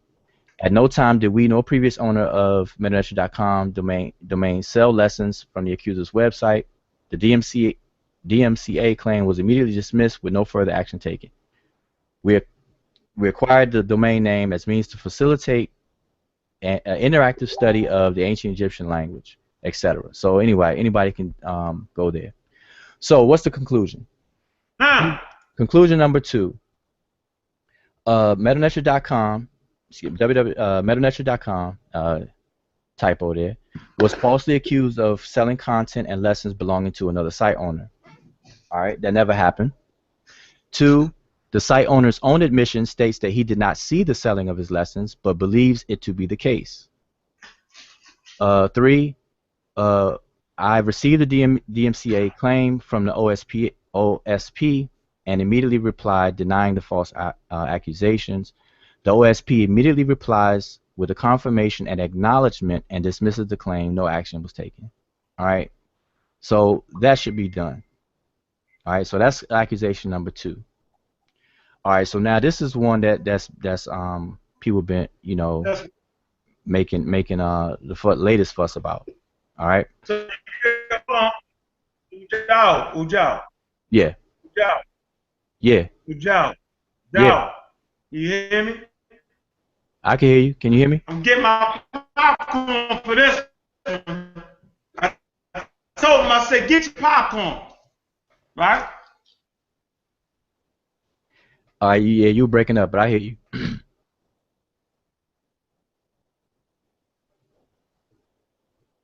Let me make sure I'm still there. Can anybody still hear me? Yes, Yeah. I can hear you. Okay, all right. I can hear you. All right, so let me go on. Okay, so accusation number 3, fraud and plagiarism. So, Team Osiris decides to do 2 videos. The one that you see shot is the second video. The first one must have been, like I said, must have been a dress rehearsal because that video was taken down. So 2 days and 2 hangouts was spent on Wudjau. All right, and there's the date. It was done August 15th, and it's still available. So Team Osiris gives 2 presentations on Wudjau, August 14th and August 15th. The first presentation was removed from YouTube. During these presentations, Wudjau was accused and strongly implied guilt of the 3 accusations. So all those 3 accusations, all 3 of them. And I want to reiterate the fact that at no time was I ever contacted by any of the accusers on any medium to ask me about any of the accusations seeking truth. After being accused, at no time was I invited on a panel of the various different hangouts, these 2 or any other ones, to address the accusations in real time, nor was I sent any links or tagged in any posts to view the live hangouts by any of the accusers. Now that speaks to the fact that even in the system's court system, that the accuser has a right to face his the accused has a right to face his accusers. But I wasn't even afforded that courtesy by these brothers in the Team Osiris. All right. So anyway, let's keep going. So let's define plagiarism. So plagiarism from the Plagiarism Resource website, you can go to this website link and look it up. There are common types of plagiarism. To plagiarize comes from Latin word plagiare, which means to kidnap. There are many ways to kidnap or steal ideas, both intentional and unintentional. As a member of the academic community that takes the sharing of ideas and information very seriously, it is important to avoid even the suspicion of plagiarism. So plagiarism in academic circles is taken real seriously. You want to do your best to avoid that. So here are two types of plagiarism. Direct plagiarism. Plagiarism is a word-for-word transcription of a section of someone else's work without attribution. The deliberate plagiarism of someone else's work is unethical, academically dishonest, and grounds for disciplinary action, even expulsion, as far as from someone from college. Accidental plagiarism. Accidental plagiarism occurs when a person neglects to cite their sources, or misquotes their sources, or unintentionally paraphrases a source by using similar words, groups of words, etc., structure without attribution. And attribution means to give credit. Cases of accidental plagiarism are taken seriously, and they can be brought before a school's judiciary board in the case of college. All right, so let's go on. So here's the book that's in question. Seshew Medew Netcher, Inscriptions of Divine Words, Beginner's Introduction to Medew Netcher. That's a pretty nice cover there. Published March 24th, 2015. All right, that's when I first published the book. This is how it looks right now. If you go to Amazon.com, this is how I just took a screenshot of how it looks as it's advertised right now. So this is what you will see. All right, Beginner's Introduction to Medew Netcher, paperback, March 24th, 2015, etc. All right. Now here's a picture of me holding up two books. Now why am I holding? The reason why I'm holding up two books is because these are two different editions of the book. And you can't read it. It's backwards to the viewers, but one of the book is the first edition, and the other book is the second edition. All right. So why am I holding that up? Okay. Here's the inside cover of the first edition, where you can see copyright 2015, my name. It says first edition, the ISBN. Numbers, etc., etc. All right. Here's the inside cover of the second edition, and you can see copyright 2016, and it says second edition. All right. Boy, oh boy. So why are there two editions? Now, as this is my first time publishing a book, there were mistakes that I later discovered after publication and corrected in the second edition. And that date of the second edition was January 5th, 2016. So that's 8 months ago. All right. The following mistakes were corrected: sizing issue with the front back cover, typographical errors that were overlooked, layout and footer citations, that's key, footer citations due to the use of Apple Pages version 5 instead of Apple Pages version 4. So let me pause for a second.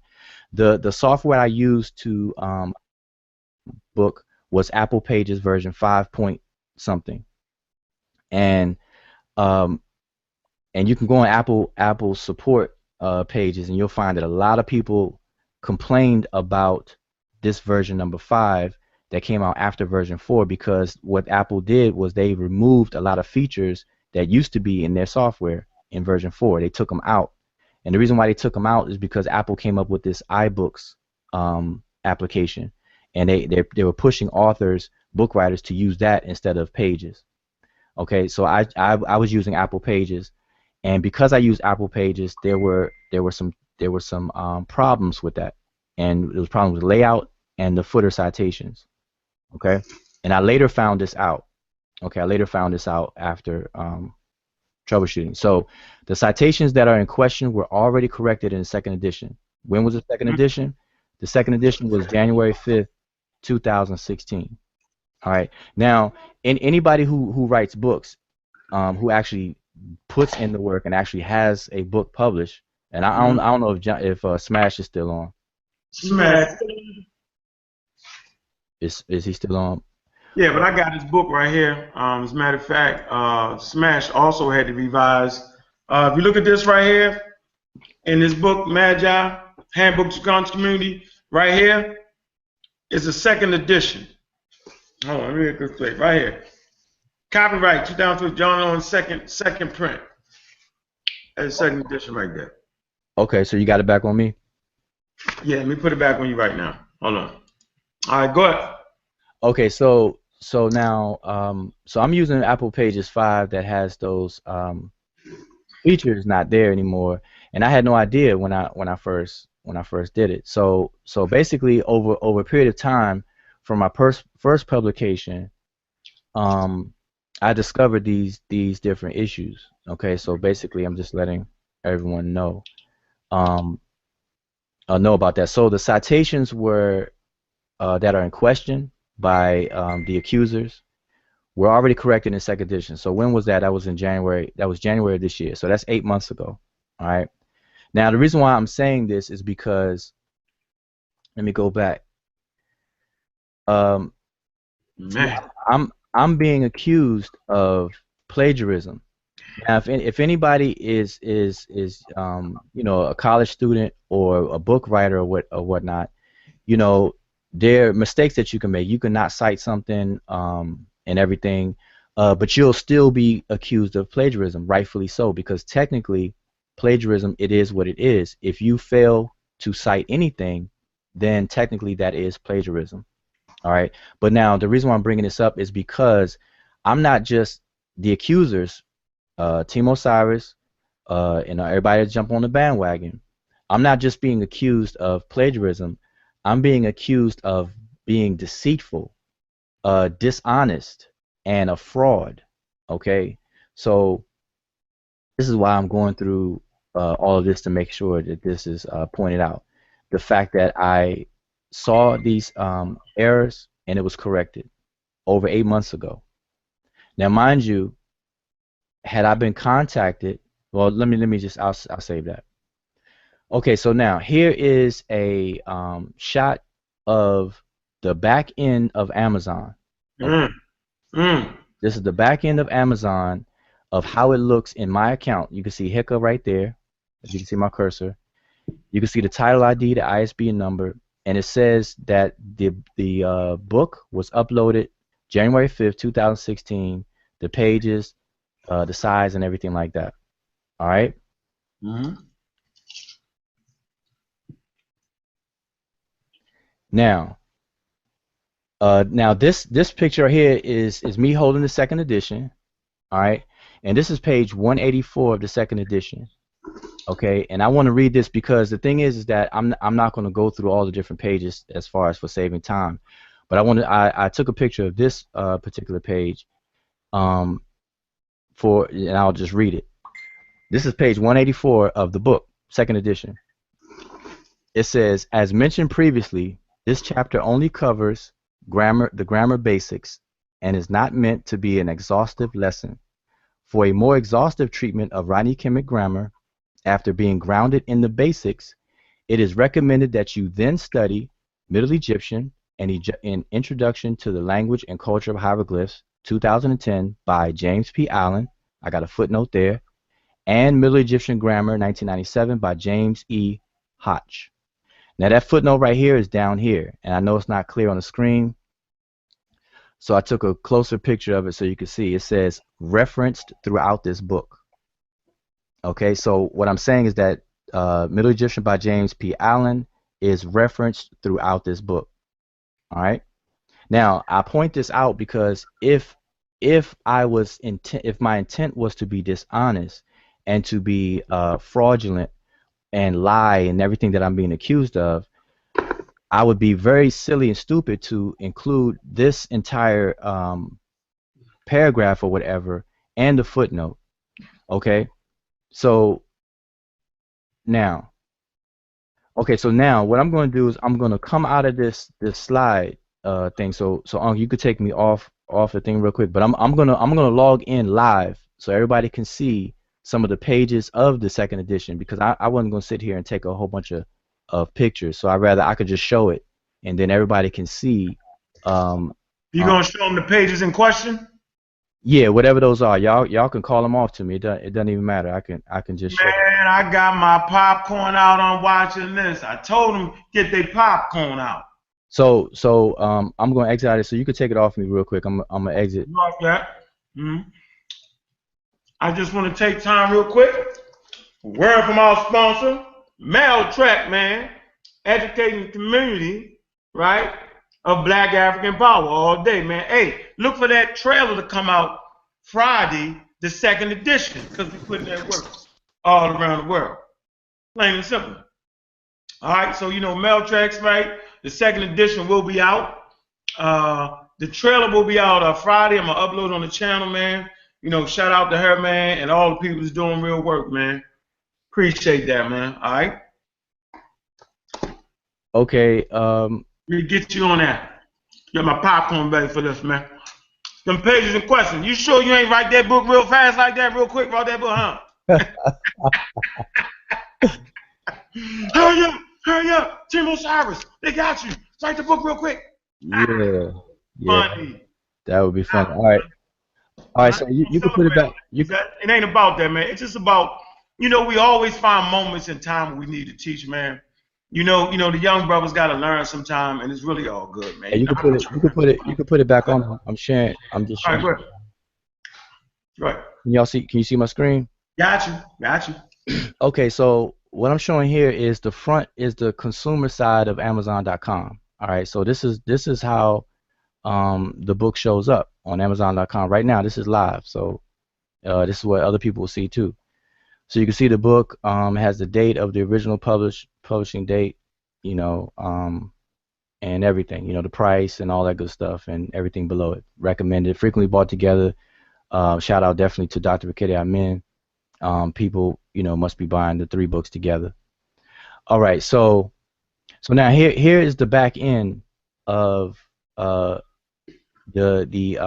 Amazon's publishing company that they call CreateSpace. Now, if anybody's published a book before, especially with Amazon, then you will understand what this process is. All right, so in the back end, I can go and read the actual file that's there. All right, so this is the file that's there from January of 2016, okay, of this year, 8 months ago. So like I said, instead of me taking a bunch of pictures, I'm just going to show it in real time.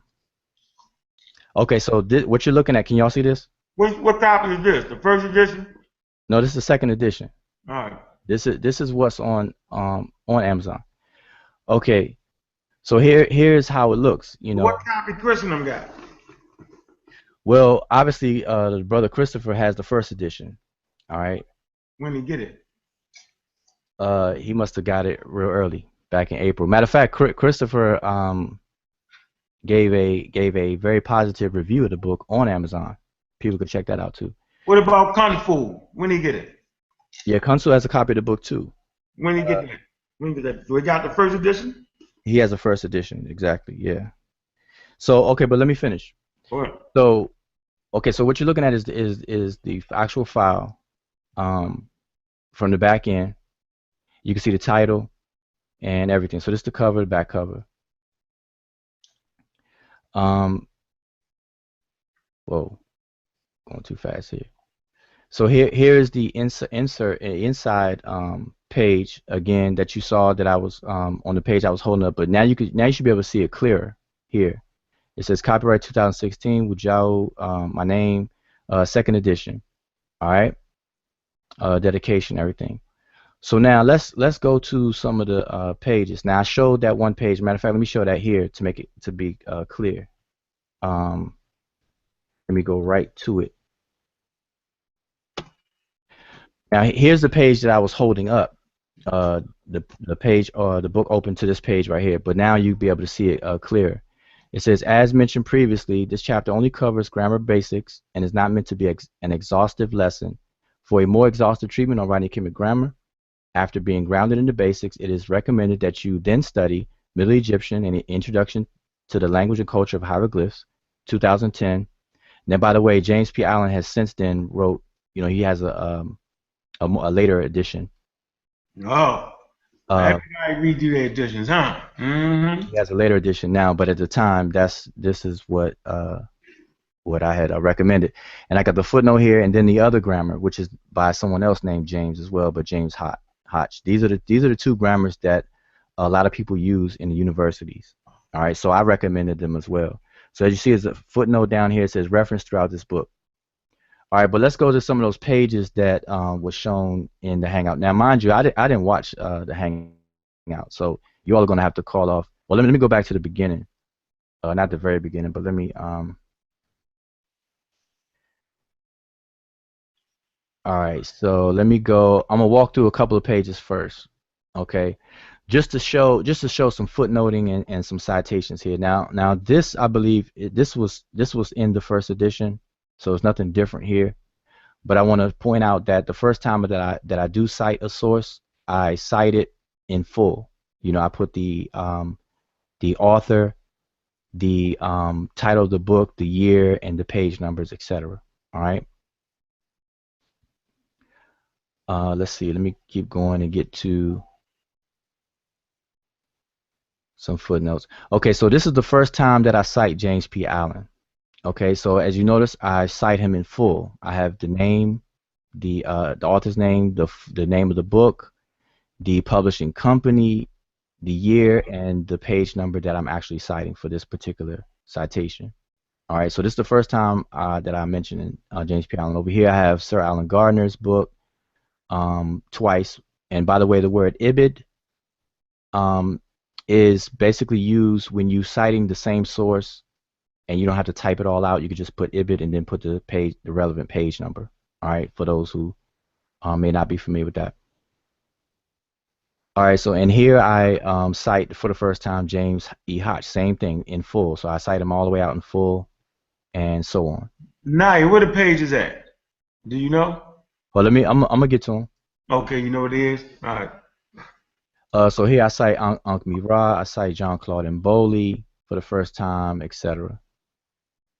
Now this is something that wasn't used. So this is another time that I cite James Allen. So here you have here the historical divisions of the language spoken. Then they have the names: Old Egyptian, Middle Egyptian, Late Egyptian, Demotic, and Coptic. And you see as the footnote here, I have here after this first paragraph, I said for a list of stages, see James P. Allen, 2010, page 1. So again, I reference James P. Allen. Let's keep going. I reference John Claude Mboli, Gunter Dreyer for these tags here. What else? Here's James P. Allen mentioned again for cursive hieroglyphs. So after this, I'm saying the more simpler forms is called cursive hieroglyphic by Egyptologists. Footnote here, James P. Allen, 2010, page 6. All right, so again, James P. Allen is referenced or cited. Under the section for hieratic, I have a footnote here. Like I said, I'm not going to read everything, but after this paragraph footnote, I said James P. Allen, 2010, page 6. Now I'm using ibid because I've already cited James P. Allen. So James P. Allen again here, page 6. James P. Allen here, page 7. Is that specific pages yet? You get there yet? Or no? Nope. Here's one that was shown. Page 28 and 29 dealing with Coptic. Here you can see James P. Allen's reference here, but I'm using ibid, page 7. Ibid, page 7, out of James P. Allen. And then to go on, let's see. I'm gonna kind of just flip. Like I said, here's another ibid, page 4. Where's that footnote? Right here. Speaking of the retrograde, and it found almost exclusively in religious texts, etc., that's James P. Allen, page 4. Like I said, I'm not going to flip through the whole book. I mean, you know. I thought they made references to specific pages. That's what I'm talking about. Yeah, well, tell me the pages. Tell me the pages. Where's the page at, Naya? Let me go to it. Okay, give me a second. Let me find the pages. So, pages 90 to 91. Okay.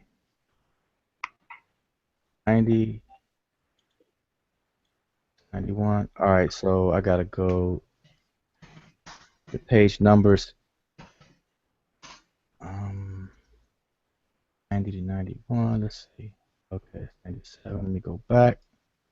Go back. Now, mind you. Okay, yeah. So bilateral signs, they. Yeah, okay, so here yeah, bilateral signs. So here you can see footnote. It says for further information, see Allen, James P. Allen, pages 25 through 27, and Gardner, page 38. So that's cited, and there's information about the rebus principle with the bee and the leaf. All that's cited. Now, this is the second time that it's mentioned in the book. It's mentioned further back, and that's citation. Now, I just want to say this about the bee and the leaf example. That's a very common. Matter of fact, I don't know where what page is first mentioned. I meant to show that. That's a regular principle. Everybody's used that principle, so no one can kind of like just straight take that for themselves. Am I correct in that? No, it's a common definition. That's what he said. No, I'm saying it's a common example. The bee and the leaf is used by nearly everyone, but that wouldn't excuse using it. So what I want to show right now is here you go right here. So this is the first time that I mentioned the rebus principle. So I show it here, and I actually show it an actual figure of it. But if you notice the footnote, let me find where is that number 30. Which is right here. So here's the footnote, the superscripted number 30, and you see the footnote down here. It says, I say common example. For more, see Gardner, pages 6 through 7, and Allen, page 3. So that's cited, and I let people know that it's a common example. All right, so give me another one, Sister Nia, and then I'll just wrap it up. Also, we have page 29 and then page 109. Whichever one you want to do. Okay, I did the 29 already. Okay, so 109. 109, all right.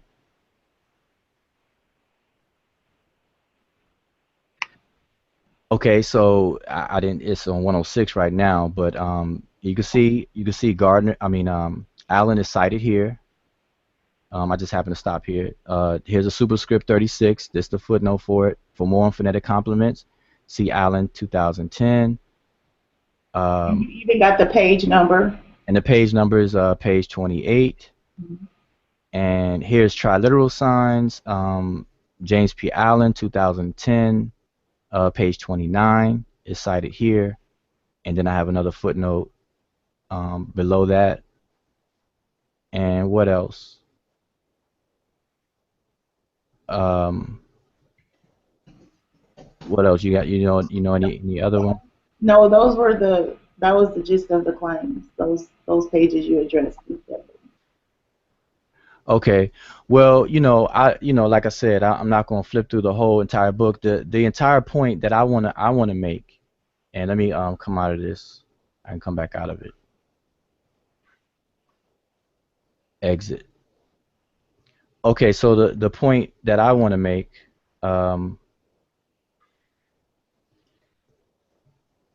Now I can't see y'all. Let me see how I get back out of this.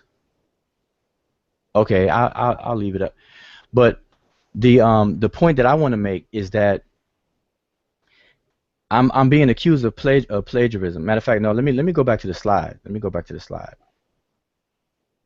Got to go back to the slides. So you can leave it on me, Unc. All right, I got you. All right. So again, let me scroll back up here. Let me exit out of here. Go back. All right. So remember, the accusation is that I'm a fraud, I'm a plagiarizer, and I'm a liar, and even further that I don't know what I'm talking about. I don't know Medew Netcher. All of the different other things that came along with it.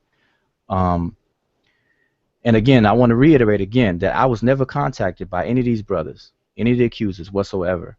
And by now it should be clear to everyone watching or watching live, watching the hangout.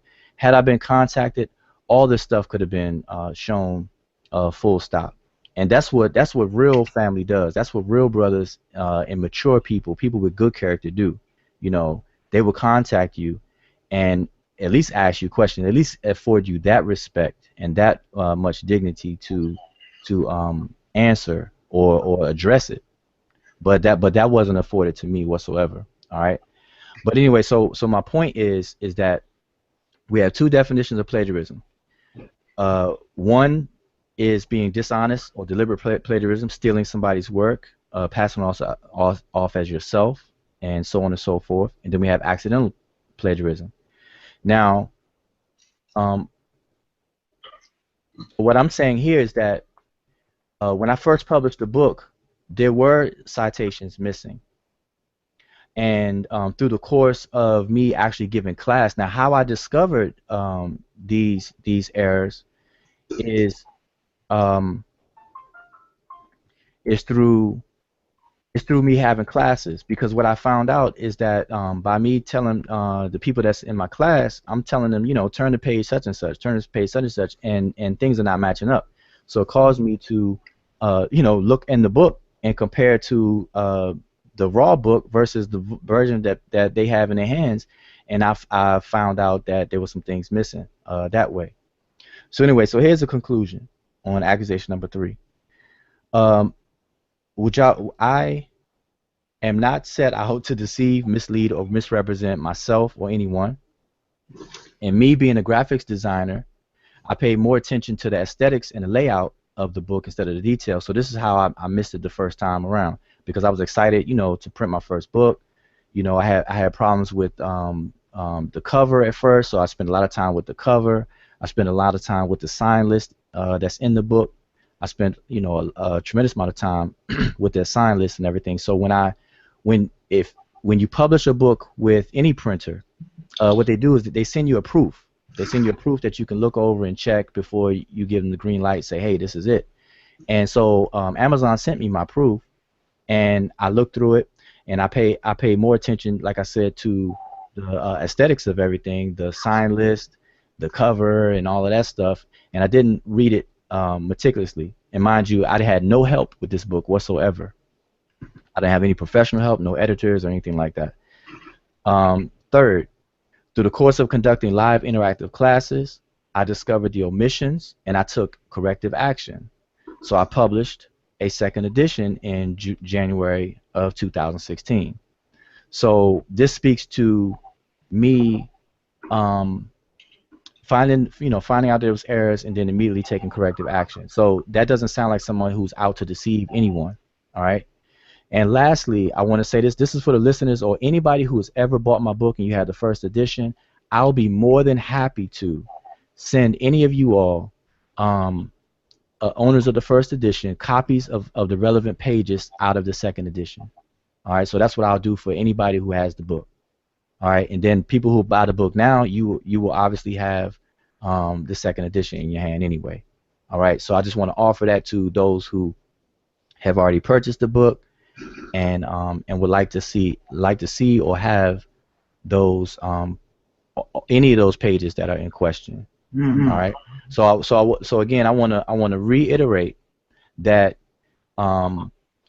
technically plagiarism is defined as the absence of giving attribution. Okay.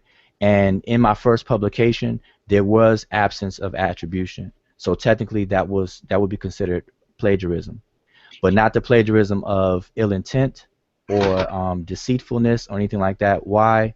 Because as soon as I found out, I took corrective actions and made those corrections, and that's what's on the site now, ever since January of 2016. All right, so I just want everybody to know that that's what happens. Now, again, my overall conclusion. Somebody said. Yeah. I'm about to say, why would I buy Alan P version over yours? Because we don't support crackers around here, man. We support our own. That's why. God dang, man. You know what I mean? Just the haters. Well, okay, hold on. Let me address that for those people who say, because this is something that's said too. It's like, all right, well, if you cite Allen so much and everything like that, or you using Allen so much, citing him improperly or plagiarized or not, why would I buy your book anyway? Why don't I buy his?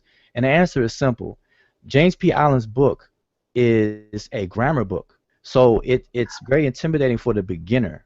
Now, I can't get any more plain as day. Let me go back. Let me show you what this book says. I have two words in the title of this book: beginner and introduction.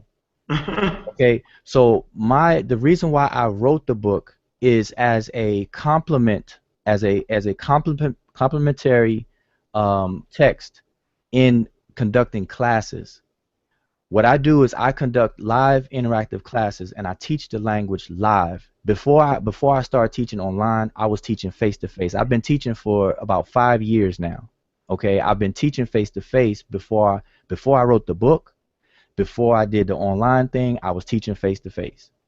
Okay, so my book is a beginner. It's designed for beginners to lay that solid foundation. Okay, and it's an aid in the live interaction. Anybody who's taken my class, people that's in my class right now, and people who have taken the class will be able to attest to that.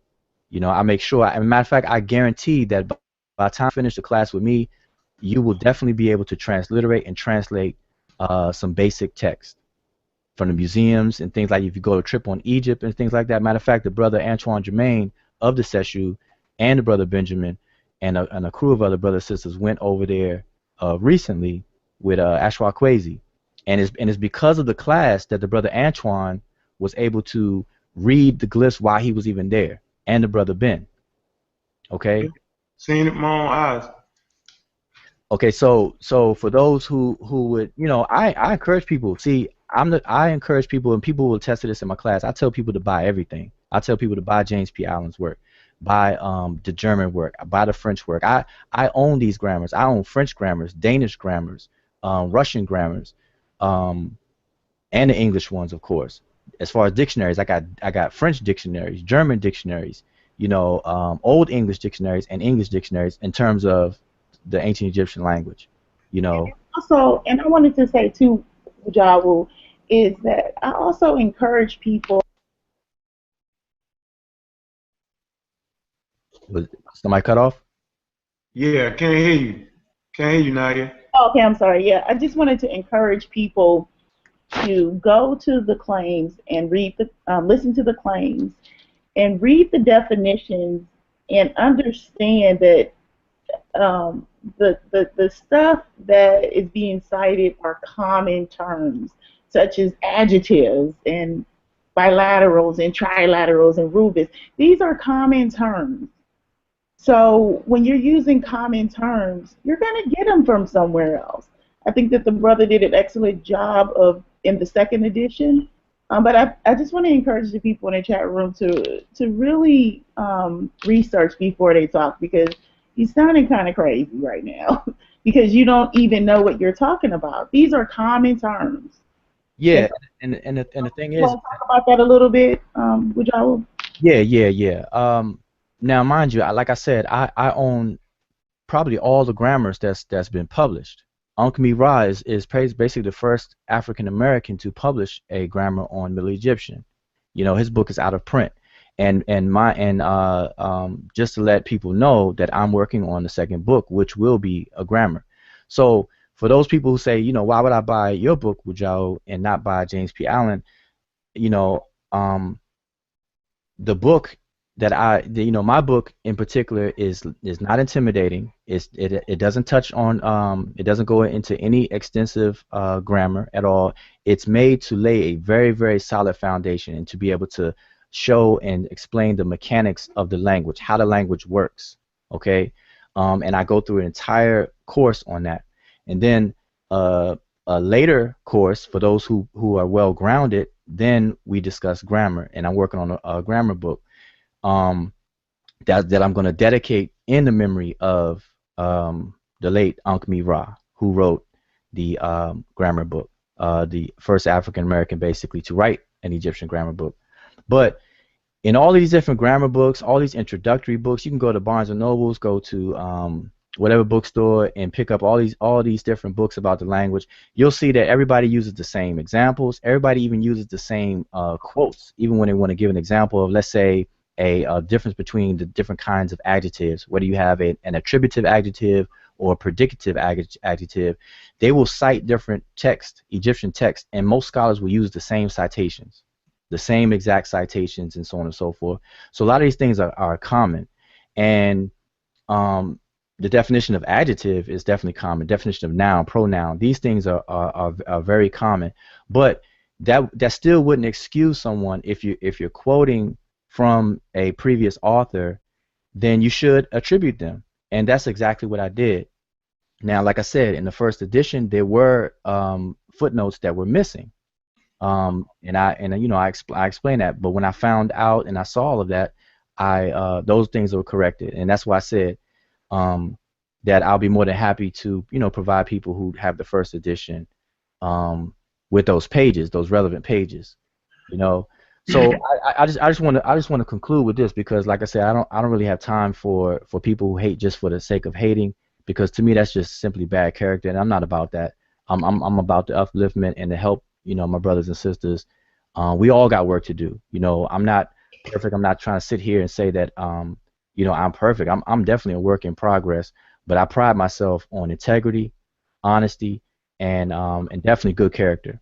So anyway, I want to conclude with this. So I want to say, point one, if the accusers were actually interested in the truth and facts, that's a big if, it would have been much better to contact me directly and simply ask. Because as you can see with the first accusation, me stealing from the brother's presentation, false. And anybody could see that on their own. And that wasn't really made a big fuss about. The second accusation of me stealing from the website, man, if somebody would have asked me, I could have just pointed them to my website, or I could have sent them. Matter of fact, I forward you the emails. Yeah, I got them. Anybody want them? I got the emails, man. I'm just saying, I think it was a good learning experience for me when I read the claims, and I just seen how the white boys get down. When you dealing in the digital world, man, they're not playing. They're not allowing you to copy nobody's shit. I think I heard somebody in the trap room. They got a program you can download your paper in. College and university tell you plagiarize, stuff like that.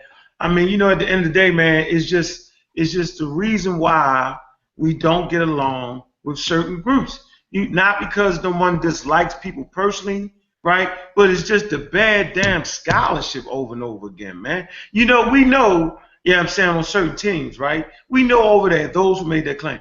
There's only one star over there, man. And I'm going to tell that one star, man, get your shit back, man. You got the young boys driving that shit into the ground, man. Yeah, I fucks with you, man. But this don't make no sense, man. Man, it just don't, man. It took 5. When I looked at the West, I mean, me being who I am, I'm a raw squad up. The face of that shit. Certain questions I had to ask Wudjau. I mean, I felt bad about asking him, but I just had to ask him, man. He's like, wait a minute, man, go to my website. Man, this shit is already documented. I mean, you know what I'm saying? So, man, I'm waiting for that, we made a mistake thing next. I know it's not going to come, because if I make a mistake, I'm just going to apologize, man. There ain't nothing wrong with apologizing, man. We don't know everything. You feel me? And, I mean, you're never too big to get corrected. Right? Too old, too young. And I mean, you know what I'm saying? Like the brother say, man, yeah, all right. And he said any books you want to get back based off that, right, he'll supply you with the new joints, man. So, I mean, hey, man, sorry you had to take this time out, man, but I think, for the people that deal with us and appreciate us, for the squadron out there, y'all know who the squadron is, those who just support us without that hate, man. Yeah, unconditionally, man. We appreciate that, man. But at the end of the day, man, I don't presuppose that anybody's gonna give the Amara squad a goddamn break. Cause we stands on top, yo, and I know I personally bangs on that damn scholarship. I ain't looking for no relief for nobody. I'm a real black atheist, and it is what it is. You feel me? You can come get me with your religion you want, cause I don't believe that shit, and that's what gets me through moments like this. Let me see the emails, Wudjau. Let me see this. Bob, let me see that. Bob, I didn't believe Wudjau. He was guilty until proven innocent. But I knew his character. His character. He had never showed that part of me with his character. You know what I'm saying? So it is what it is, man. I appreciate you doing this, man. For the people who want to hear it. The haters gonna still hate anyway. Yeah. You feel me? I'm not going back and forth in the subject matter. I'm not making nobody famous on this shit. Yeah, let me say a few more things real quick, and I just want to make this clear that number one, anybody that knows me personally or even knows me from even social media, I mean, I have a pattern of behavior, and I don't get wrapped up into the gossip. I don't do the immature bickering back and forth. I don't get caught up into the drama. That's not me. Please miss me with all of that. Please miss me with all that. I try to keep things very mature, professional. I deal with information. If things pass by my Facebook timeline or news feed or whatever that interests me, I'll chime in on conversations. I see somebody post up something incorrect, I'll chime in, and I do it very respectfully. I don't call people out their name. I don't take people's pictures and create memes out of them. None of that kind of stuff. And you know, my reputation speaks for itself. So when I'm charged with all these different accusations, there's malicious intent behind it. And you know, I'm not going to get into that tonight, but you know, I just wanted to let people know that matter, because like you said, the haters will hate regardless. I mean, you can show them something right in front of their face, they're still going to hate, because that's something that they personally got to deal with inside themselves. But let me just finish up. The point I want to reiterate is the fact that if any of the accusers would have come to me from Jump Street, I would have been able to clarified everything, all three of those accusations, just like the brother Unc, just like you did. You hit me up, you contacted me, you like, hey, what's the deal? And I immediately was like, oh man, I even laughed, and was like, hey, just check the website. I said, you want the emails? Here, you know, I sent them the emails real quick, snap, crackle, pop, it was done. And then as far as the book is concerned, the plagiarism claim. Now, you know, cause see, I'm a person that I will admit if I make a mistake. I will admit if I'm wrong, and I am open to correction. I am approachable. I got an inbox that's wide open. I got 5,000 friends on my friends list in Facebook. I got a Facebook group, Seshew Medew Netcher Facebook group. I'm a member of all these other Facebook groups. I was kicked out of a few of them. Matter of fact, I was kicked out of Team Osiris Facebook group a while back. We could talk about that another time. But you know, I'm reachable, I'm approachable, I'm reachable, I'm open to any dialogue. If you see me make a mistake, or if I say something you disagree with, by all means, you could chime in on a post, inbox me, or whatever the case is. Nobody has to do this ambush behind the scenes and this immature behavior that I've been seeing recently, especially with me. And not just because it's me, but it's the immature behavior that's going on, period. You know, I don't condone that at all. You know, I'm completely against that, and this is why we did a presentation on good character, because this is what's missing. We need to talk about good character more often. So anyway, second point, good character would influence others to uplift, support, and correct their brothers and sisters in an honorable and respectful manner, rather than a malicious, reckless behavior. Okay, that's basically what I said. All right, so had these people come to me, this stuff would have been rectified. And lastly, there's a gross pattern of bad character and immaturity in the social community. And if anybody's been following my posts on Facebook, I post a lot of times about character. You know, and matter of fact, I believe that that's one of the reasons why Team Osiris did the video, because the subtitle or the description is discussing bad character in the community. So these are all little immature, you know, malicious things instead of being respectful and honorable. If we're ever, you know, and then people want to talk about unifying. If we're ever going to be unifying and work together, then how are we going to treat each other like that? So lastly, I want to say that a lot of people talk about Ma'at, and a lot of people who talk about it even got it in their names, or even in their group names, such as like Warriors of Ma'at or Guardians of Ma'at or other things of Ma'at. They really don't know what the concept is if they're going to act in the way that I've seen with this malicious and reckless behavior, because Ma'at generally boils down to relationships.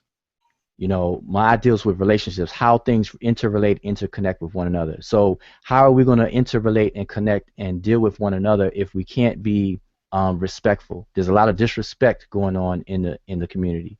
You know, I don't disrespect anybody. When I talk to people, I don't disrespect people. I don't call people out their name. I'm not known for that. You can't quote me doing that. and things like in any of these hangouts. Anybody that's ever been in a hangout with me prior to me even starting the classes or doing the hangout with the Seshew Medew Netcher, I've been in hangouts with a lot of people. Never had a problem. Never disrespected. I've been disrespected, and then people wonder how I'm so calm. You know, even in the midst of me being disrespected. You know, like I said, I don't have time for that. So again, please miss me with any of the back and forth. Now after this, I'm not addressing this anymore. So people can say what they're gonna say, like you said, Yeah. gonna, and that's fine. You know, I'm not interested in haters. I'm not interested in my peers, people who I would consider peers and people who I would love to dialogue with are people who have good character, people who are mature. I don't care how old you are, but as long as you're mature about your behavior, you know, people who have that respect, people who were raised right. You know, I come from a house where I was raised. I have good home training. You know what I'm saying, from my parents, and whether people have both parents or not, whatever, we need to encourage people to get that good behavior back, get that respect back, and how we deal with each other. There's a lot of combative behavior going on. The moment that you correct someone, somebody could post something. The moment that you correct them, all of a sudden they think that you are attacking them. They get their insecurities will flare up, and they get paranoid, and it would turn into a combative thing, and that prevents them from seeing you looking out. And this is what I've done many times, and in very few situations I would correct someone, and they would take it as an attack. You know, but we can get into that. I could show some of those, but I just want to say that, and again, people who support my book, bought the first edition. If you would like the relevant pages sent to you out of the second edition, you know, I have no problem providing you with that. But I want to make it clear that I have never intended or had any intent of deceiving anyone. I know what I know, and then what I don't know, I say I don't know. If anybody questions my competency in the Egyptian languages, the scripts or the spoken language, by all means, I welcome you to test me. You know, you don't have to, you know, be respectful, but you can test me. You can test my competency. If you want to find out how much I do know, then you can test me. Ask me questions. You can live hangout, Facebook, no matter how, you can always test me. All right, that way you can test my competency. Every single thing in my book, I can answer to and explain without even having the book. You know, I can get into a hangout and you can ask me anything about what's in the book, the subject matter, and I'll be able to break it down and explain to you. This is what I do in class all the time, every week, twice a week. I got a class on Sunday, a class on Tuesdays right now. 2 class groups going on right now simultaneously, 12 for 12 weeks. All right. So, and another thing, so I want to say, you know, again, miss me with all the drama. I'm not going to be addressing, I'm not going to be going back and forth. I'm not going to do the tit for tat thing or whatever the case is. All I wanted to do was to address the attack on my integrity and my name. I feel that it's just really silly. And, you know, I welcome criticism, but you got to be respectful about it. All right, but I just want to show you all this. This is the thing. This is something that I encourage and what I'm into. Now here's can y'all still hear me? Yeah, loud and clear. All right. Here is my daughter 4 years ago. This is when she was 9 years old. She's 13 now. This is when she was 9 years old.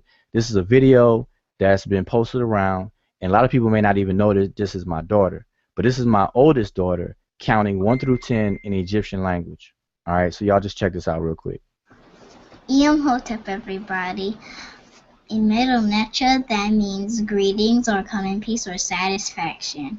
Rennie Mamtek. My name is Mamtek, and I'm going to teach you the numbers 1 through 10 in Medew Netcher.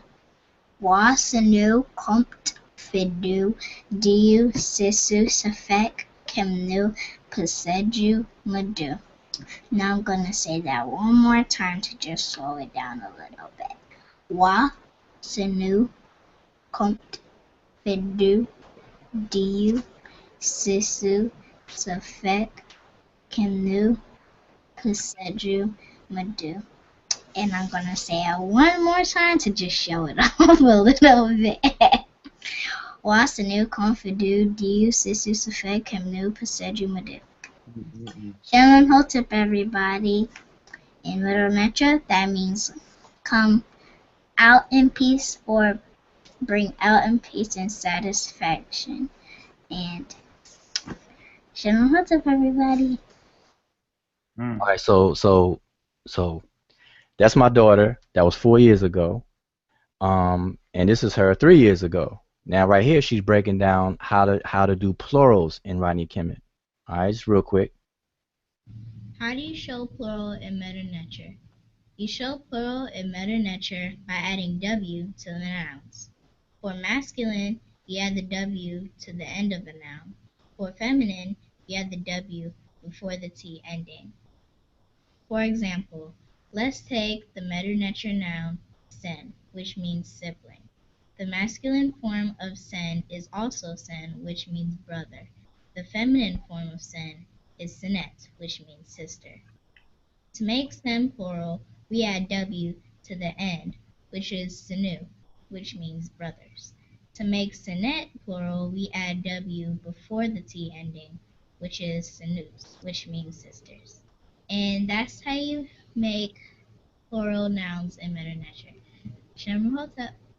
All right, so that's her. That's 3 years ago.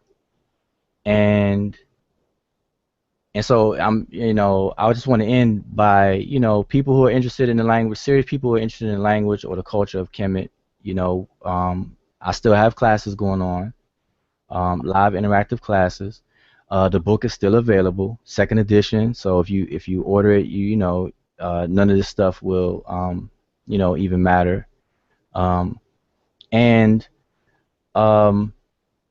I have things that's coming up in the future. Like I said, this is a beginner's level, and I encourage anyone who's listening to watch our YouTube channel, and I go over who the Seshew Mighty Medew Netcher are, what we're about, and what we do. And in that presentation, I explain the curriculum that I have envisioned and set up. And basically, the gist of it is 3 levels, and each level has 3 stages within it. Level 1, stage 1 is the beginners, which is what that book is about and what my classes have been about. The next stage in level 1 is intermediate, which will be a study of the grammar. Okay, and I'm currently writing a book dedicated to Uncle Ra on grammar. And then stage 3 will be a basic understanding of historical comparative linguistics, and I'm going to team up with the brother Asar Hotep on that. Because that's his focus, and I definitely yield to his knowledge and expertise in that. And then that completes level 1. Level 2 is based on you being competent in level 1. Now level 2 is when we are going to walk through and actually apply historical linguistic methods and our knowledge of the language that we learned in level 1, and we're going to actually recover the accurate historical pronunciations of the language, okay? Because as people should know, that when we pronounce Egyptian words today, it's basically just out of convention. It's not meant to be historically accurate. So that's a scientific endeavor. So that's level 2, where we get into that. All right. And also the purpose of this is because although you can transliterate and translate text, the way that the ancient Africans wrote, even whether it's orally spoken or written, there was a lot of figurative language used. So there's a lot of metaphors, allegories, symbolisms, and things like that. So although people can read the text, you still have to pierce the symbolisms to find out the realities behind the metaphors. So that's going to be covered in, the different stages of level 2. Now level 3 is the actual application, actually apply what you know. So in other words, that you can take things from the culture and apply it, whatever's applicable, whatever's actionable, whatever's applicable today, use it. Whatever's not, throw it away. So level 3 will be a level of application, of living it. Actually, because the only way you'll know truth is to live it. Okay, so that's just a gist, but I encourage you to watch the presentation. I go into further detail about all that stuff. So another thing that is coming up that we are offering, matter of fact, is the sister Tonica, who is a member of Seshew Mighty Medew Netcher. She's offering classes and tutoring on how to write the language. in the writing scripts. So you have Medew Netcher, which people know as hieroglyphic. You have Medew Netcher, which people know as hieratic. Okay, so both of those will be taught, and that's coming very soon. The sister is doing an excellent job and just trying to get a curriculum together, and that will be made available. So we take this further, this study serious, and this is why we named ourselves Seshew Medew Netcher. Okay, and people can watch the video and find out all about that. So I just wanted to say that, and then I tell people I want to encourage people to visit the website. Look at the information. Like I said, hit me up if you got any questions about it. If you disagree with anything, if I made any mistakes or errors, don't go making a YouTube about it. just contact me. I'm approachable. I mean, like I'm the most calmest person out there. In the midst of being disrespected, I'm still calm. So hit me up. Inbox. I can't take it. I'm looking right here real fast, and I'm trying to find a footnote on here to make sure, because I know y'all gonna be on me for it. I'm checking the footnotes. Well, you know what, man? Appreciate this show, man. Hey, I'm waiting for Brother Neb, the partner of research, and waiting for his decipherment of the Medew Netcher to come out. I heard people in the chat room talking about, man, y'all can't translate, y'all can't. I think the brother got a powerful presentation on that. Definitely waiting for that research to come out, man. You can talk. He published a book one time, and he had to pull it back. You know what I'm saying? It's just a learning experience for everybody, man. Yeah, we're gonna be in Baltimore on the 28th of this month. All right, man. University of Kenneth Plus, right? Dr. Oyamayat. You know what I'm saying? We're gonna be there. You know what I'm saying? Kilimanjaro, man, I can't wait. To kind of we throwing down in Baltimore, all right? And I'm going to Baltimore and be in the hood. You know what I'm saying? Partner of the research team is definitely sponsoring that. Just going around talking to the brothers and sisters in the hood to see how that African culture is uplifting the brothers. You know what I mean? Y'all know Brother Nab's in that hood. And so we're going to be there. We're going to be up in there. Appreciate that. Brothers up in Philly. You know what I'm saying? Man, appreciate y'all. The Masi, Haru. You know what I'm saying? Brother Bunchy. You know what I mean? Hey, it is what it is, man. So, I appreciate you, Wudjau, taking your time out your busy schedule. No, hey, listen, I appreciate you. Matter of fact, I gotta say this. I appreciate you approaching me like a man, a true brother, and asking me the questions. You know what I'm saying?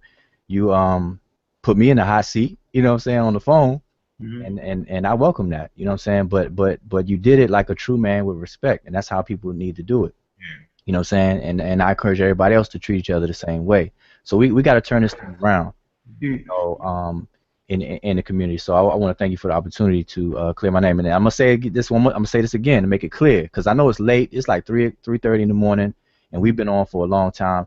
People who watch the archive, watch the archive. People who are not watching now, spread the word. Let them know to watch the archive, because Wudjau will not be addressing this anymore. All right, it's too much work to do. Like right now, like I said, I have translated the Book of Knowing the Transformation of Ra, Papyrus Prissy, and some other texts that is going to come out in the upcoming publication that I'm working on.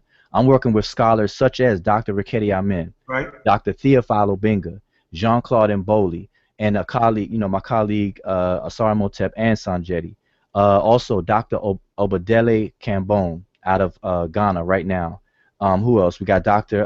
Rashid Kamau out of in Chicago, and others. I'm probably forgetting the name, but we're working on a very important project, and that project has a couple of elements in it. But one of the elements is the recovery of the proper pronunciations of the language.